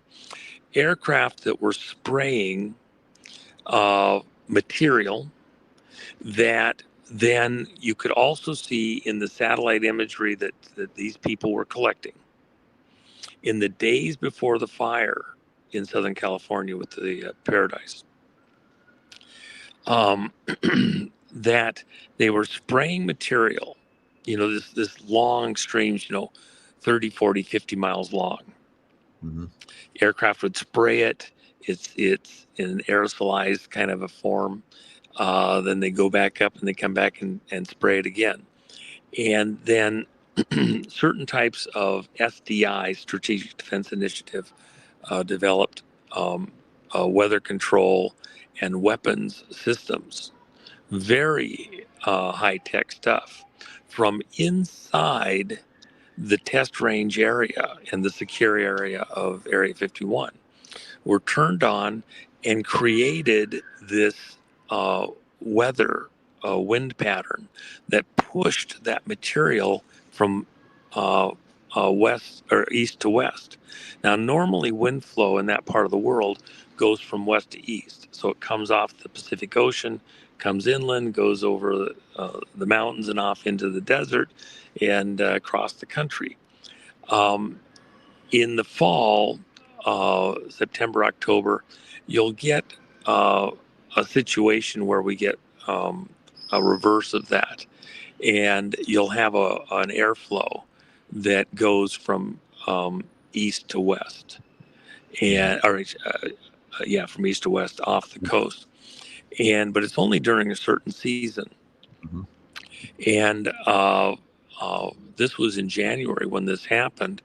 And so it was very unseasonable that the weather pattern was blowing from out of the desert and out to the coast. When Jen and I landed in LAX that morning before the fire started, we saw that Biden's short bus, Air Force One, was sitting on the ground there. And not the 747. And I thought, well, that's unusual. And we landed from west to east, which is not the normal way. You land into the wind. Well, the wind was coming off the desert, and it was pretty high winds. They had 80-mile-an-hour winds at times in the days before, which is, unusual. You'd get, 30, 40-mile-an-hour winds in these Santa Anas. But you don't usually get it super high. These were way higher. And then the air wasn't hot. In a normal Santa Ana, the air is very warm. I remember going up, above Montecito where I lived, into the mountains at night, put the top down and drive up there. I'd just stand up there and just watching the stars and enjoying the night air. And it'd be 80, 85 degrees. It was so warm and comfortable. I loved the fall Santa Anas. Is one of my favorite times of the year, and to drive up into the mountains up behind Montecito and Santa Barbara. These were cool air because the air wasn't being heated. It was being artificially moved. It had nothing to do with the normal hot, cold air movement of a Santa Ana because it was artificial. And then what was being sprayed was silver oxide. Same thing used to seed clouds to cause it to, rain out or seed fog over runways to clear out the fog off the runway in the old days where it started. And it would leave a little, almost like an oily sheen on the swimming pools. So people noticed this silver oxide in the area. The thing about the silver oxide is that using certain other types of systems, HARP type systems, you could then change the charge state of the air, the atmosphere over certain areas with exacting precision, literally down to a couple of blocks, and cause this silver oxide to fall on target exactly where you wanted it to. And so that silver oxide was pumped into the LA basin on the north side and then was literally just falling on the vegetation and the buildings and the grass and everything else where the fires got going. And silver oxide, it wicks the moisture out of plants, dries them out. And so that's one effect of silver oxide on vegetation. The other thing is once it goes to flame, it'll cause a fire to burn hotter than normal, and so with greater intensity. So the guys that tracked the spraying over Area 51 only first detected it, I think, about 10 days before the fires in LA. It could have been going on longer. We just didn't realize. Was commensurate with when the wind stuff, these Santa Anas began, and then kept getting higher and higher. So probably close to accurate on that. On that, the reason I went into that whole long diatribe is because there should be zero question in anyone's mind that military assets were used before Biden left office to start and accelerate. Silver oxide essentially acts like an accelerant in a fire. Every fire person out there knows, throw gasoline on the spot and you got a hotter, more intense fire. It's an accelerant, okay? Or any of these other materials. This material was put over that area of LA. That was accelerants that were put there from a secure military facility using military aircraft and or lanes that are reserved. Nobody gets to fly in there. You don't fly in there in your private aircraft. Nobody moves over the controlled airspace above Area 51 that the military hasn't approved being there. You'll get a fighter escort out of the area or out of this world if you don't comply.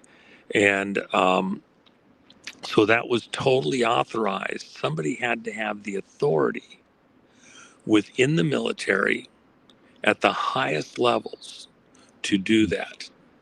Where did they get that authority? On whose authority was silver oxide being sprayed over Area 51, number one? And on whose authority were SDI weather control systems and tools used for war used to push those materials in over LA? Who paid for the silver oxide alone? Let alone the crews, the aircraft, the fuel for the aircraft, and then the electricity to run those huge systems, pumping the air to move that into the LA basin. And then who was running the HARP systems? Were they local? Were they mobile? Or were they from other locations around the world? We have quite a few of them. It's not just Alaska. To hit that area and cause those materials to come out of suspension in the atmosphere right exactly where the fires were. At the end of the day, the only way we're going to get to the truth of LA, also North Carolina, Lahaina, the only way we're going to get to the truth of that, the president, the commander-in-chief, is going to have to authorize a investigative commission with access to all of these military tools in a secure situation, because they're all very classified technologies, operations, etc., to get into the logbooks, everything else. President Trump is going to have a presidential commission to look at all of that, and probably needs to go back and look at 9/11 on the same basis, because that was not everything that happened there was unnatural. You don't, steel buildings don't come down based on kerosene burning in the building from aircraft. Yeah, I think Tulsi Gabbard is going to be really key in a lot of this. Now, something is strange about that 9/11 stuff. Now, we a lot of us in the truth community, if you will, talk about 9/11 very openly, but you never hear politicians or anyone in the media or anyone really in positions of power anywhere talk about 9/11. What is the big squeeze on that information coming out from all these people? You know, one of the funniest stories, I don't mean funny, humorous, wild, oddball stories, is first off, I personally, and I know this is not an agreed upon thing within most of the community on the 9/11 stuff. But I'm fairly comfortable at this point that no aircraft struck those buildings. That it was a holographic projection for various reasons. I'm very comfortable on the tech and everything else that that's exactly what happened. That the buildings were wired. That there was the thing about 9/11. It was so crucial. There could be no single point failure. No matter what, those buildings had to come down that day. So there was thermite that was put in the buildings, painted into the buildings after the bombing done back in the early 90s. And they came in and redid those buildings. Certainly Building 7. There is zero explanation, none at all, how Building 7 could come down related to anything to do with the two aircraft. And it was clearly a demolition, 50-story building. You know, for a lot of people out there, we're around buildings all the time. You see all that stuff. A 50-story building it's almost unimaginable how big, how complex the structure is in a 50-story building. And that building free fell down. There was no hitches on the way down. It just went to nothing. Okay. Think about you interview people that talk about exotic technologies that came from the aliens and everything else. Okay. You've had those conversations. Okay. If Building 7 wasn't wired, which it was, it was a demolition. But in the case of all three buildings, they still, even if you had a demolition with the squibs going off and shape charges, explosives in key locations, when you prepare a building to bring it down, they also remove key supports. They drill things out. There's a lot of demolition work that's done before you ever place the charges to bring a building down. Okay. How much of that would even have been possible at buildings that were, occupied, heavily occupied? And even if you only did it on certain floors, you didn't do it on every floor.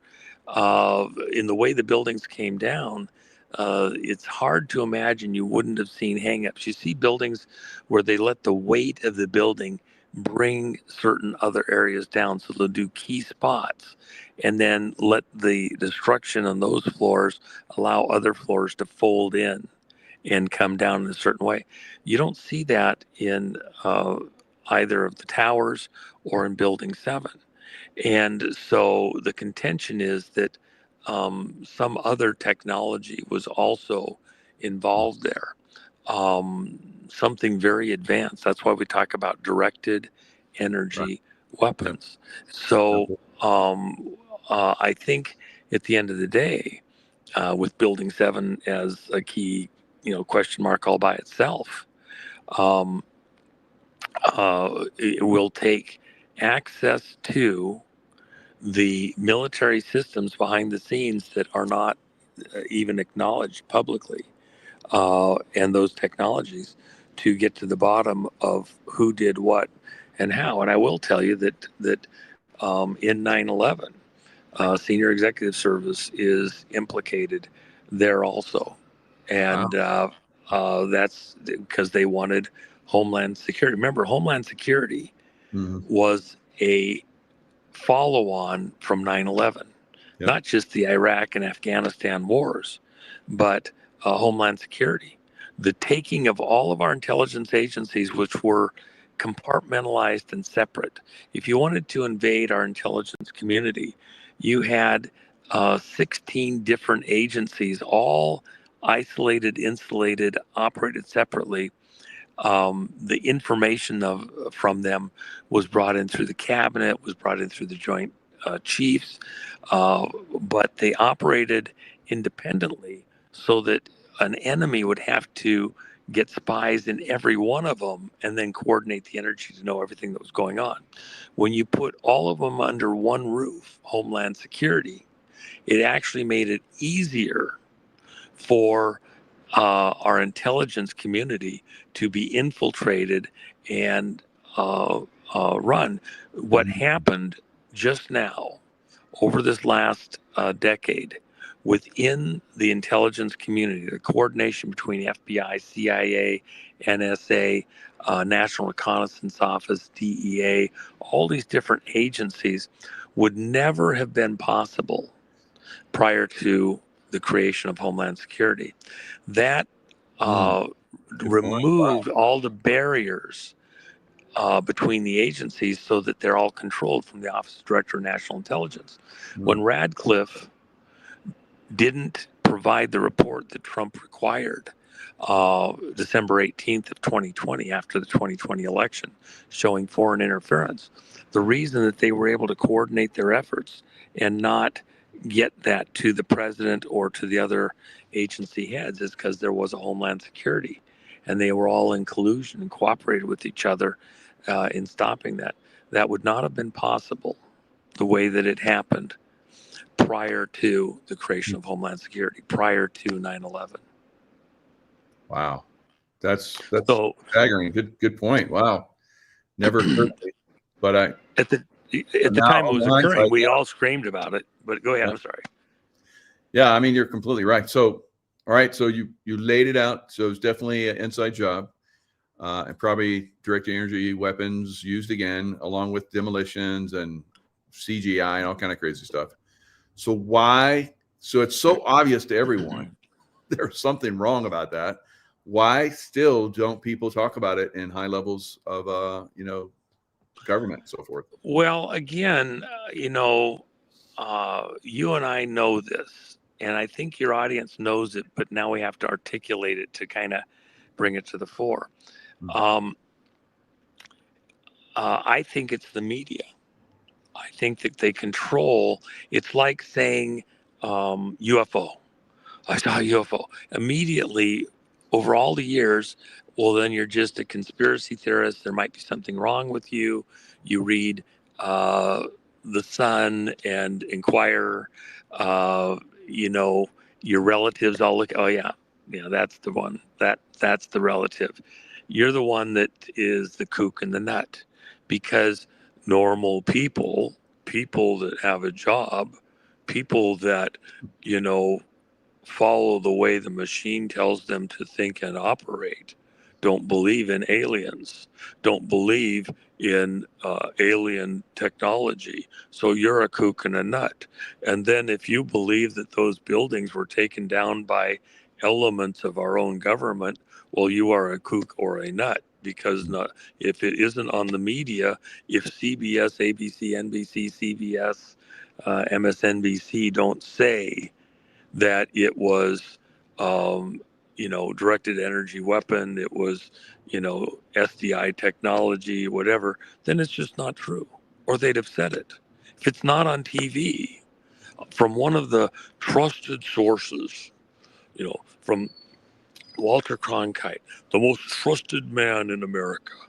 Okay, that's all a ruse. That's all. You've been programmed to believe that. They say it 10 million times. Walter Cronkite, the most trusted man in America. Well, okay, it becomes like, it's just, conspiracy theory. Well, who put that on there? It was CIA. So that you're tagged. You're tagging yourself. As soon as you say conspiracy, oh, it's a theory. Okay, well, it's a very nice theory, but it's stupid. Yeah, you put it in a college paper, you put it in a high school paper, and now you're the kook or the nut. The world's turned upside down. It's wrong. So what we're doing is we're saying, we're speaking truth.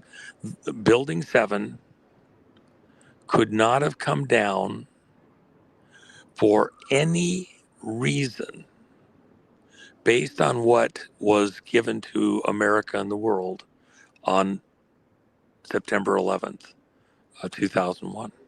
There's no explanation that they can give you that can be accounted for within what was in the media. Can't be done. So, was there a conspiracy? Some kind of a conspiracy exists, and it's not a theory.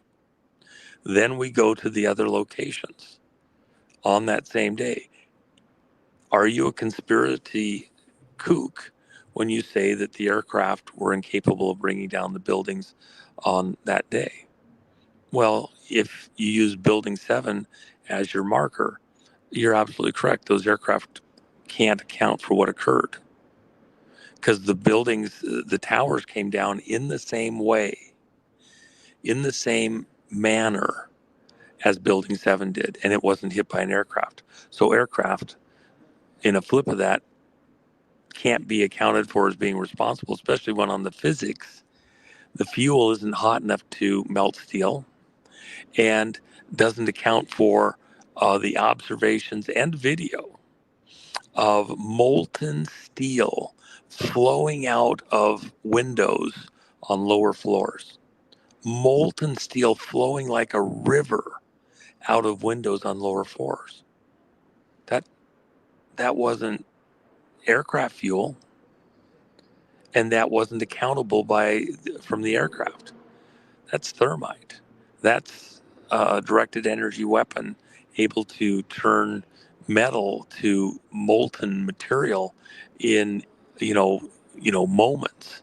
That's what we see in Lahaina. That's what we see in the Palisades and Paradise fires. Car wheels melted, glass melted. That you can't get anywhere close to those temperatures, not even in the same world with wood or other accelerants present, the paint or other things in the car, the cloth in the seats, the tires themselves. Impossible. So it had to be something else present in all of these situations, and it's directed energy. And who has authority and access to those very closely guarded military technologies? I'll just tell you, SES controls the components within the military. The one thing they didn't get based on the 54 code was access to the bomb, to the nukes. They didn't get that. Good thing. And that's where the fight is at. That's why Trump retained the nuclear codes. And that's why Trump has the high ground in this still. And that's why Trump is the only person authority. You cannot go to Congress and try to get a congressional commission that's capable of going in and looking behind, lifting the hood over at Department of Defense and seeing these directed energy weapons, and then accessing all of the information on how they were used or misused, and then bring it out to the public. The only way you're getting there is a presidential commission. Before Trump's over, Trump said when he ran for office the first time, before I'm done, you will know exactly who brought down these buildings. That's a campaign promise from Trump. I believe that he 1,000% fully intends to follow through on that promise to the American people. And he has to, in part, because in saving America, the only way to save America out here is to get control of those people that have their fingers on the buttons on these directed energy weapons, because they're that scary, dangerous, um, uh, horrible, uh, threat to the world, to our own government. Will they use it? And that was why I was so concerned at the inauguration for Trump. Yeah. That it could not be done out in the open. It had to be done inside. And they did. They moved it inside the Capitol building, where it was not free open sky to some of the satellites and things that can do those things. Yep. Now we mentioned, Nero, trying to change the environment to, so that he would be popular. But remember, Nero, the Praetorian Guard, basically abandoned him after the Senate determined he was the enemy of the state. And then he ran for his life, chased by the military. And then Thank he God. took his own life. Yeah. So we're going to start to see a lot of that, I think, coming soon.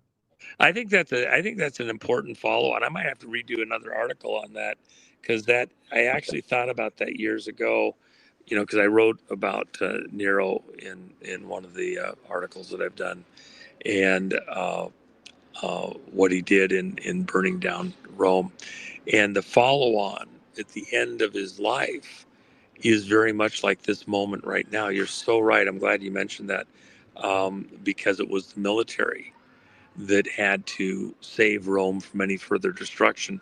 And by the way, it wasn't just Nero. It was the high priests around Nero, because Wow. Nero was actually an idiot. Um, uh, you know, he had these advisors that were whispering in his ear, and the high priests around him, etc. And those advisors also had to run for their lives. Some of them survived. Most of them got taken out. But think of all the people around Hillary, around Bill, around the Obamas, around the Bushes, by the way, that were in on this whole scam, this whole operation, including the use of directed energy weapons, military equipment. Remember, they had to stage the entire thing, and military equipment and personnel were used to stage the death of Loretta Fuddy. And by the way, here's another thing, because we have an audience that were in that particular crowd. Nobody in this audience has permission to forget Extortion 17. Thank you. That whole ruse about Osama bin Laden there in Pakistan, and we got to go get him. When was that done? It was done 5 days after the birth certificate was released. Okay, people got all looking at it. They're counting the dots and the pixels and everything else, and the country was looking at this birth certificate. So to take the birth certificate off the front page, they had to have something spectacular. Well, they kept Osama bin Laden, that whole storyline, in play for years, and that became the moment to play the Osama bin Laden card, and then send the guys in there to go supposedly get him, and the whole schmear. I don't believe a word of it, and most of the guys I run with don't believe a word of it. It was all made for the public to take our eyes off. But then those SEAL teams that were involved in that were all loaded on the oldest, clunkiest school bus helicopter that you can imagine. And you have to understand, some of the guys talk about the helicopters, these ghost ships that they have available to the teams. They're like alien technology. No man could build this stuff, okay? Yeah. It's so stunning. It's so amazing. It's so out of this world, okay? And they have these special helicopters that are just for the SEAL teams, that are just, they can park them in the air, unload guys with exacting precision with inches to spare. And it's just, probably ought to get, if you haven't already, any of the guys that have kind of come out openly and talked a little bit about that, and just hear what these machines are like. They're just out of this world. Mm-hmm. But instead of putting them on that, they have everybody run out and get on this antiquated, prehistoric, I wouldn't even use it as a museum piece in my own car museum, helicopter. And they fly out here in Afghanistan, and the guys Many of them told family members that they were concerned, but they couldn't talk about it, etc. They knew something was wrong while they were home before they got redeployed. They get over to Afghanistan, they stuff them all in the helicopter, go out, and they get shot out of the sky. They're all dead. Why? Because they knew that the Osama thing wasn't true. The bin Laden thing wasn't true. All the story about how they dealt with that and the body around, it's all bullshit. Okay. Um, and that whole raid on the Osama bin Laden was kind of hurried and rushed. Why? Because they had to take the birth certificate thing that was failing the test within the public. They had to take it off. They had to have something dramatic. And so Obama's team that's running Obama, Team Obama, he's the figurehead. Other people were actually pulling the strings and doing it, including back at SES. They used, Osama bin Laden to take the birth certificate off. It's once you start with one lie, then you have to do another one. Then you got to have a lie for the cover up the earlier lie, and that's this whole stream of things that's going on. Yep. All of that has to stop, and the only way to cure this kind of a cancer, this kind of a disease, is you have to cut it all out. You have to destroy it all. You have to eviscerate it. You can't leave a drop of it there. So all of those players that were involved in all of that mischief, Hillary, Brennan, the Obamas, Comey, all of those have to be removed, and justice must be served. They can't just be out with their retirement or just stripped of their retirement. They can't go to a jury of their peers.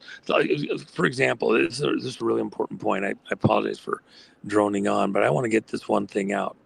Why isn't it appropriate to try someone like, say, Brennan or Comey or Hillary before a jury of their peers in a Justice Department action where they can get out on bail, they can provide their defense, they can do the argument, they can help pick the jury?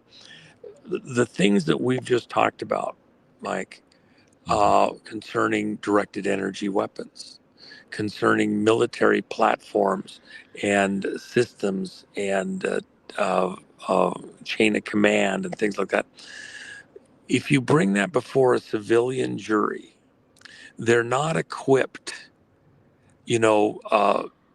mom raising the kids, grandma having raised some kids, somebody that's a mathematician or an insurance examiner. They're not really equipped for the kinds of information they're going to have to hear and understand. And some of it has to remain classified. So in a military tribunal, the defendant still gets an attorney, but they get access to classified materials. That's why at Gitmo, they had to extend and build out a larger area and new areas where the classified materials would be able to be reviewed by the defendant's attorneys in the coming trials to prepare a defense. And some of what has to be presented in those trials cannot be presented and known by the public. It will be referenced generically, but it involves classified systems for acquiring information, communicating it, etc.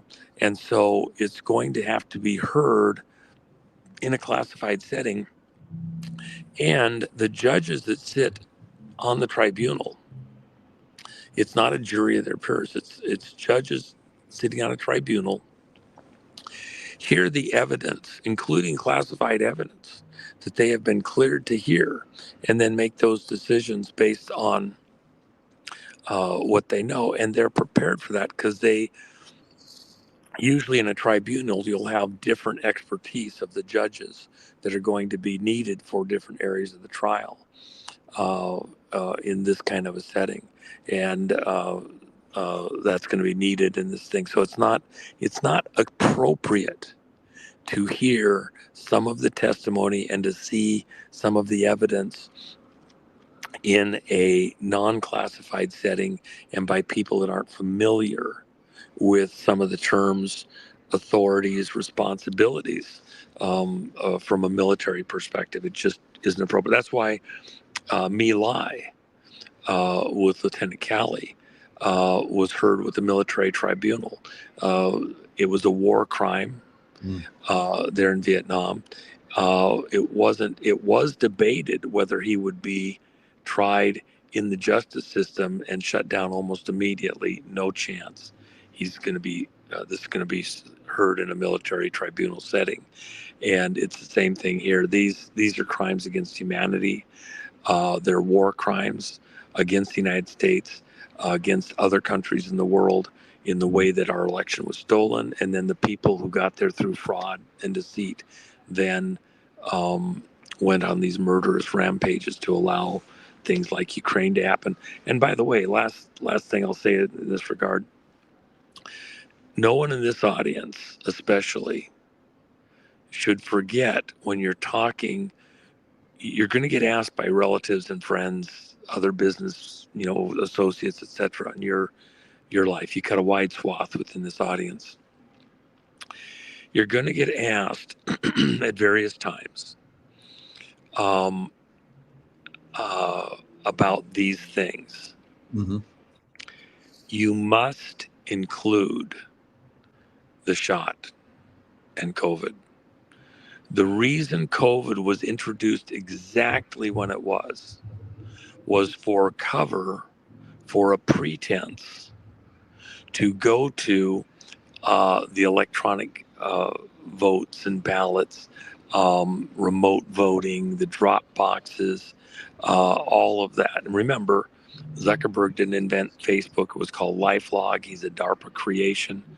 If he's successful, he's successful because something that was created by the American people, taxpayers, over at DARPA that cost $100 million a year for 5 years, $500 million to build, was given to Zuckerberg.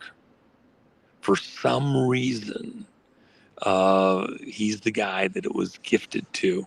And then he's put out Facebook to the whole world. When he had $500 million to give to help out states and counties with drop boxes and election machines. He wasn't doing it of his own accord. He was following orders. He is somebody's tool. And it's within the military industrial system. And it was aided by COVID.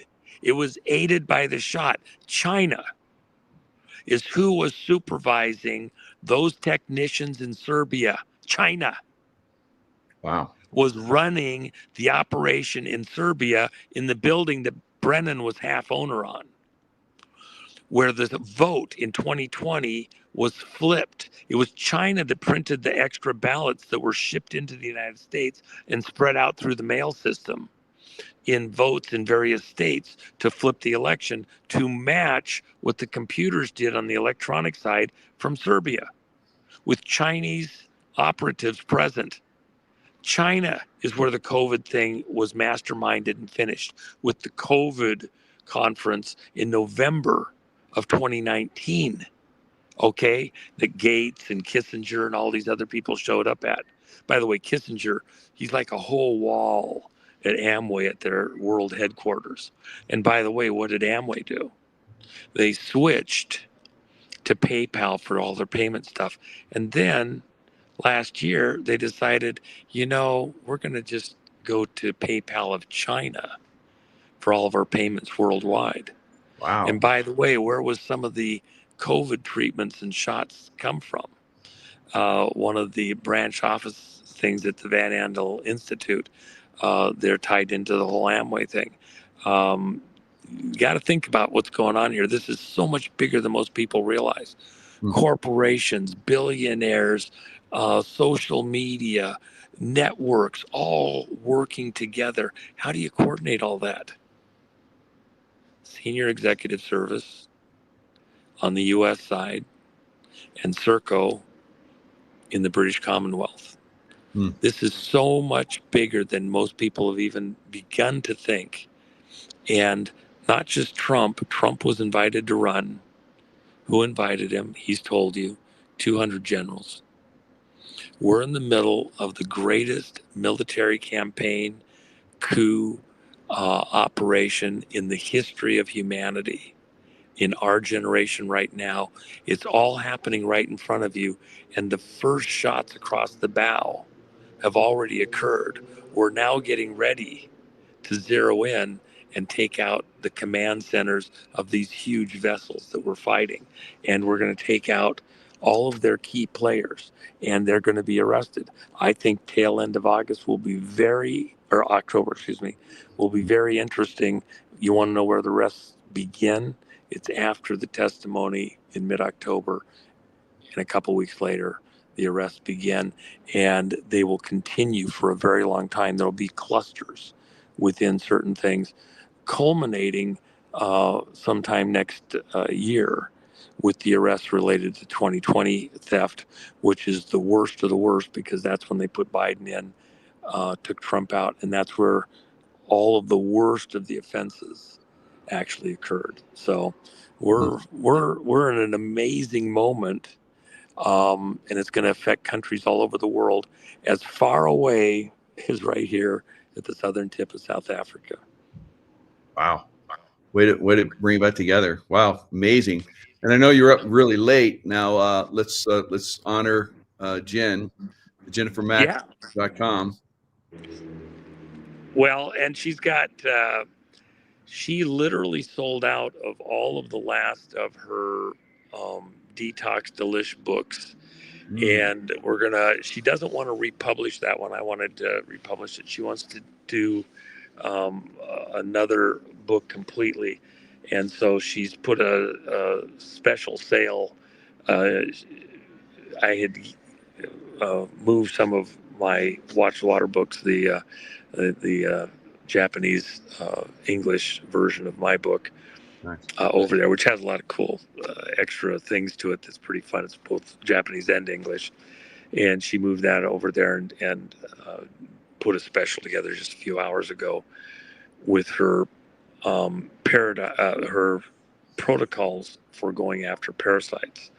And just so people understand, part of the problem with the COVID, whether you got the shot or not, with the shedding and effects on your body function, because we're all exposed to the mRNA directly and indirectly if you got the shot or if you're just around other people that did with the shedding.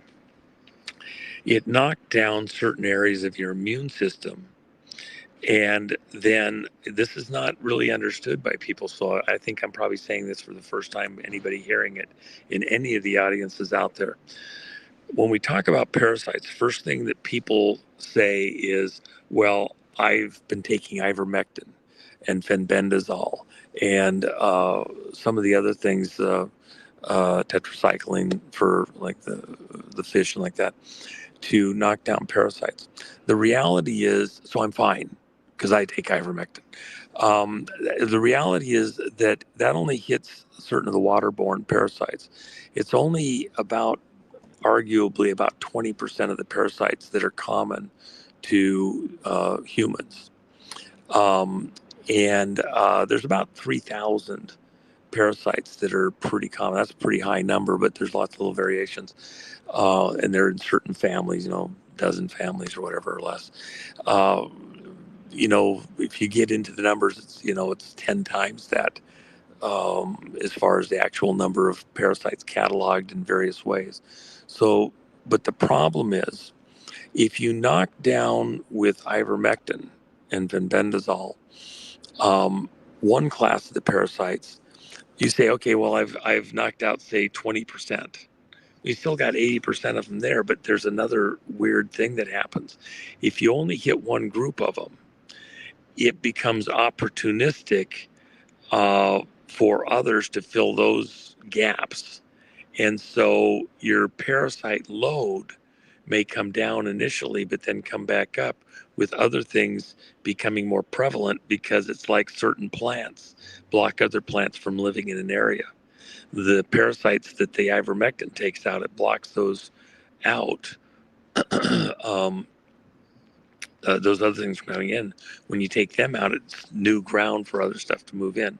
So you really have to go after the parasite problem in your body from lots of different directions. And my friend Hulda Clark years ago talked extensively that all disease was parasitic in origins, in the way it expressed. And I think that's becoming more and more understood to be true. Blood parasites that nobody was really looking at, microparasites that actually get inside the blood cell, being responsible for certain types of cancers. This is really important stuff. There's some great protocols. There's some amazing people that have done just stunningly important work in addressing the parasite issues, but they tend to be in certain brackets or channels. And so trying to be a bit more holistic and all the different things, Jen's put together just a couple page pamphlet that she's had, coated in the plastic so that it'll survive. That's kind of a reference for people starting to go after these parasites that are there. And because of the shot, it knocked down the immune responses of people, and it created extra opportunities within the herd, if you will. We now have more parasites and more virulent types of parasites than we had even 5 years ago. So, as well as, by the way, I'll just mention I'm in for penny in for pound. Some of the spraying that was being done across the country that we've complained about in some of the farm environments, there's allegations, and I believe they have merit for different reasons, that certain of those groups that were doing the spraying were actually sifting in certain parasites. Wow. Into some of those spraying areas in these fog regions and like that. So that's something that we'll have to do more research on to build out. But you have to be not just on the defensive, but on the attack.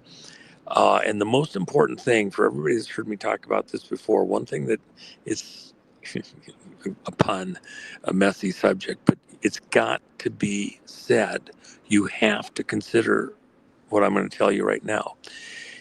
These parasites, many of them, especially as they get bigger and as they get more embedded in your bodily systems, they have a texture to them oftentimes that is almost like Velcro. And inside your digestive tract, inside your vein system, etc., if you kill them using certain protocols to kill them, and you don't get them flushed out, they rot and decay in those places and cause other types of issues.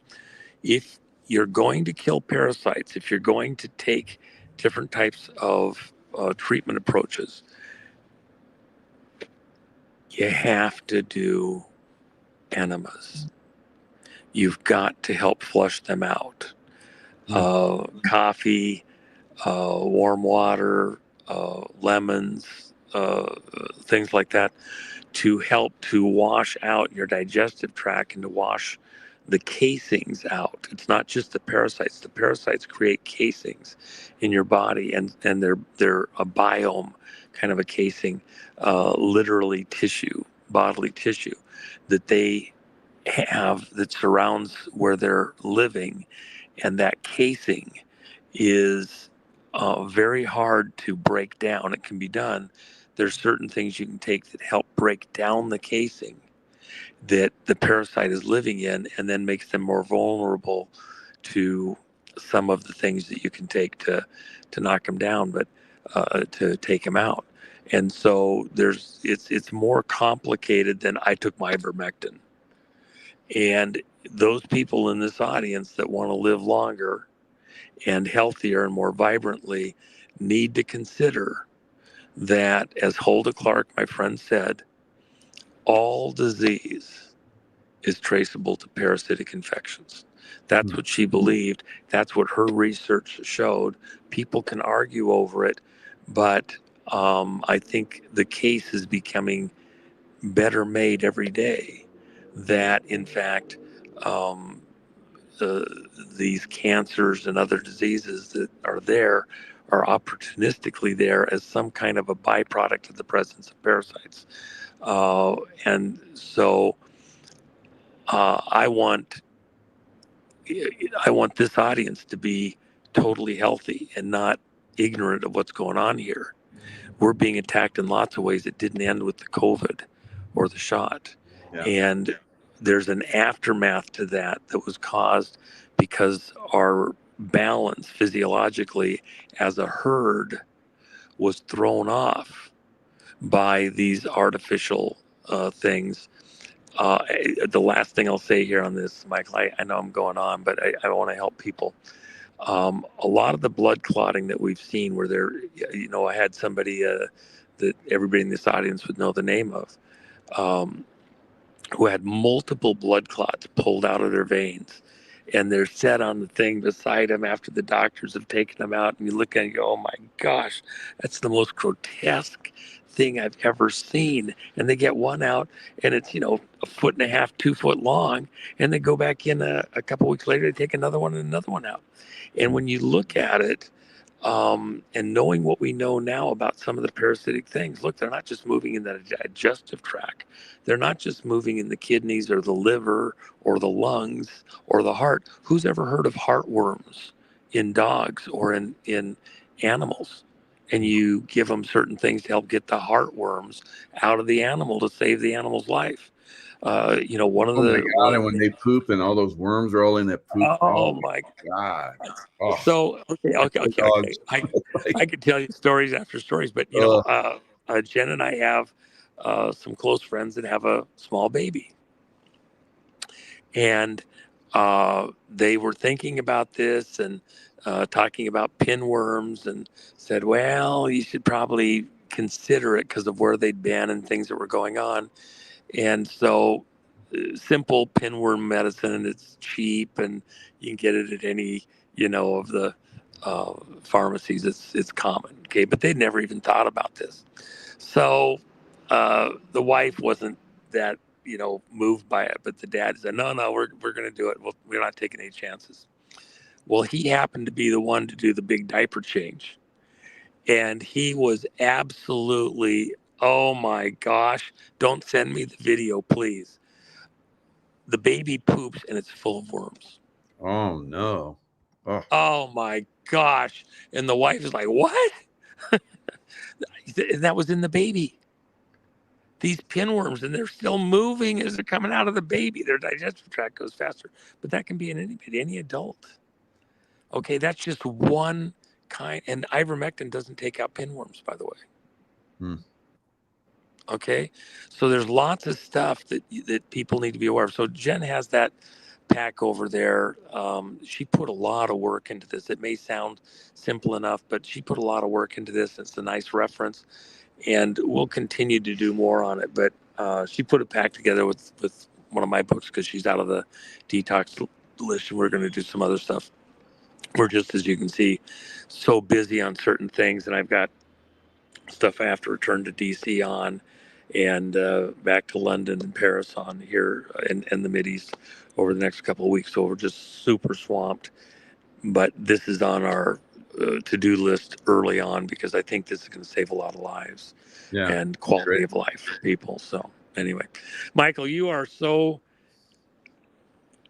relaxed to let me kind of drone on like I do. It helps me to get some why wouldn't I out. be? You're just like, you revealed so much. This is like I say almost every show that it's like, this is the biggest reveal. This one by far, I think of all the shows you've done, is going to be the one that people really come to. And because you just laid it all out. God, I'm gonna have to talk about this show for like weeks. Very well done. I appreciate this audience is one of my very favorite audiences, and the people that'll stick through all the way like this, I appreciate it, and I hope that you felt like you got stuff every step of the way through the show that helped, and you know, I want everybody here, you know, doing the best and enjoying life and having a great experience as we go through these next moments. Completely agree. I want to see you all on the other side of all these events. Plus, in the next world, you know, you only get there salvation by the blood of Christ. I want to see you in this world and the next. If I don't get to meet you here, I want to meet you there. Let's all get through this together. Where we go one, we go all. Every last one of you are included. Let's go together. Awesome. Thank you, Juan. And thanks everybody to join us, and we'll see you guys next time. Appreciate it. Thanks, folks.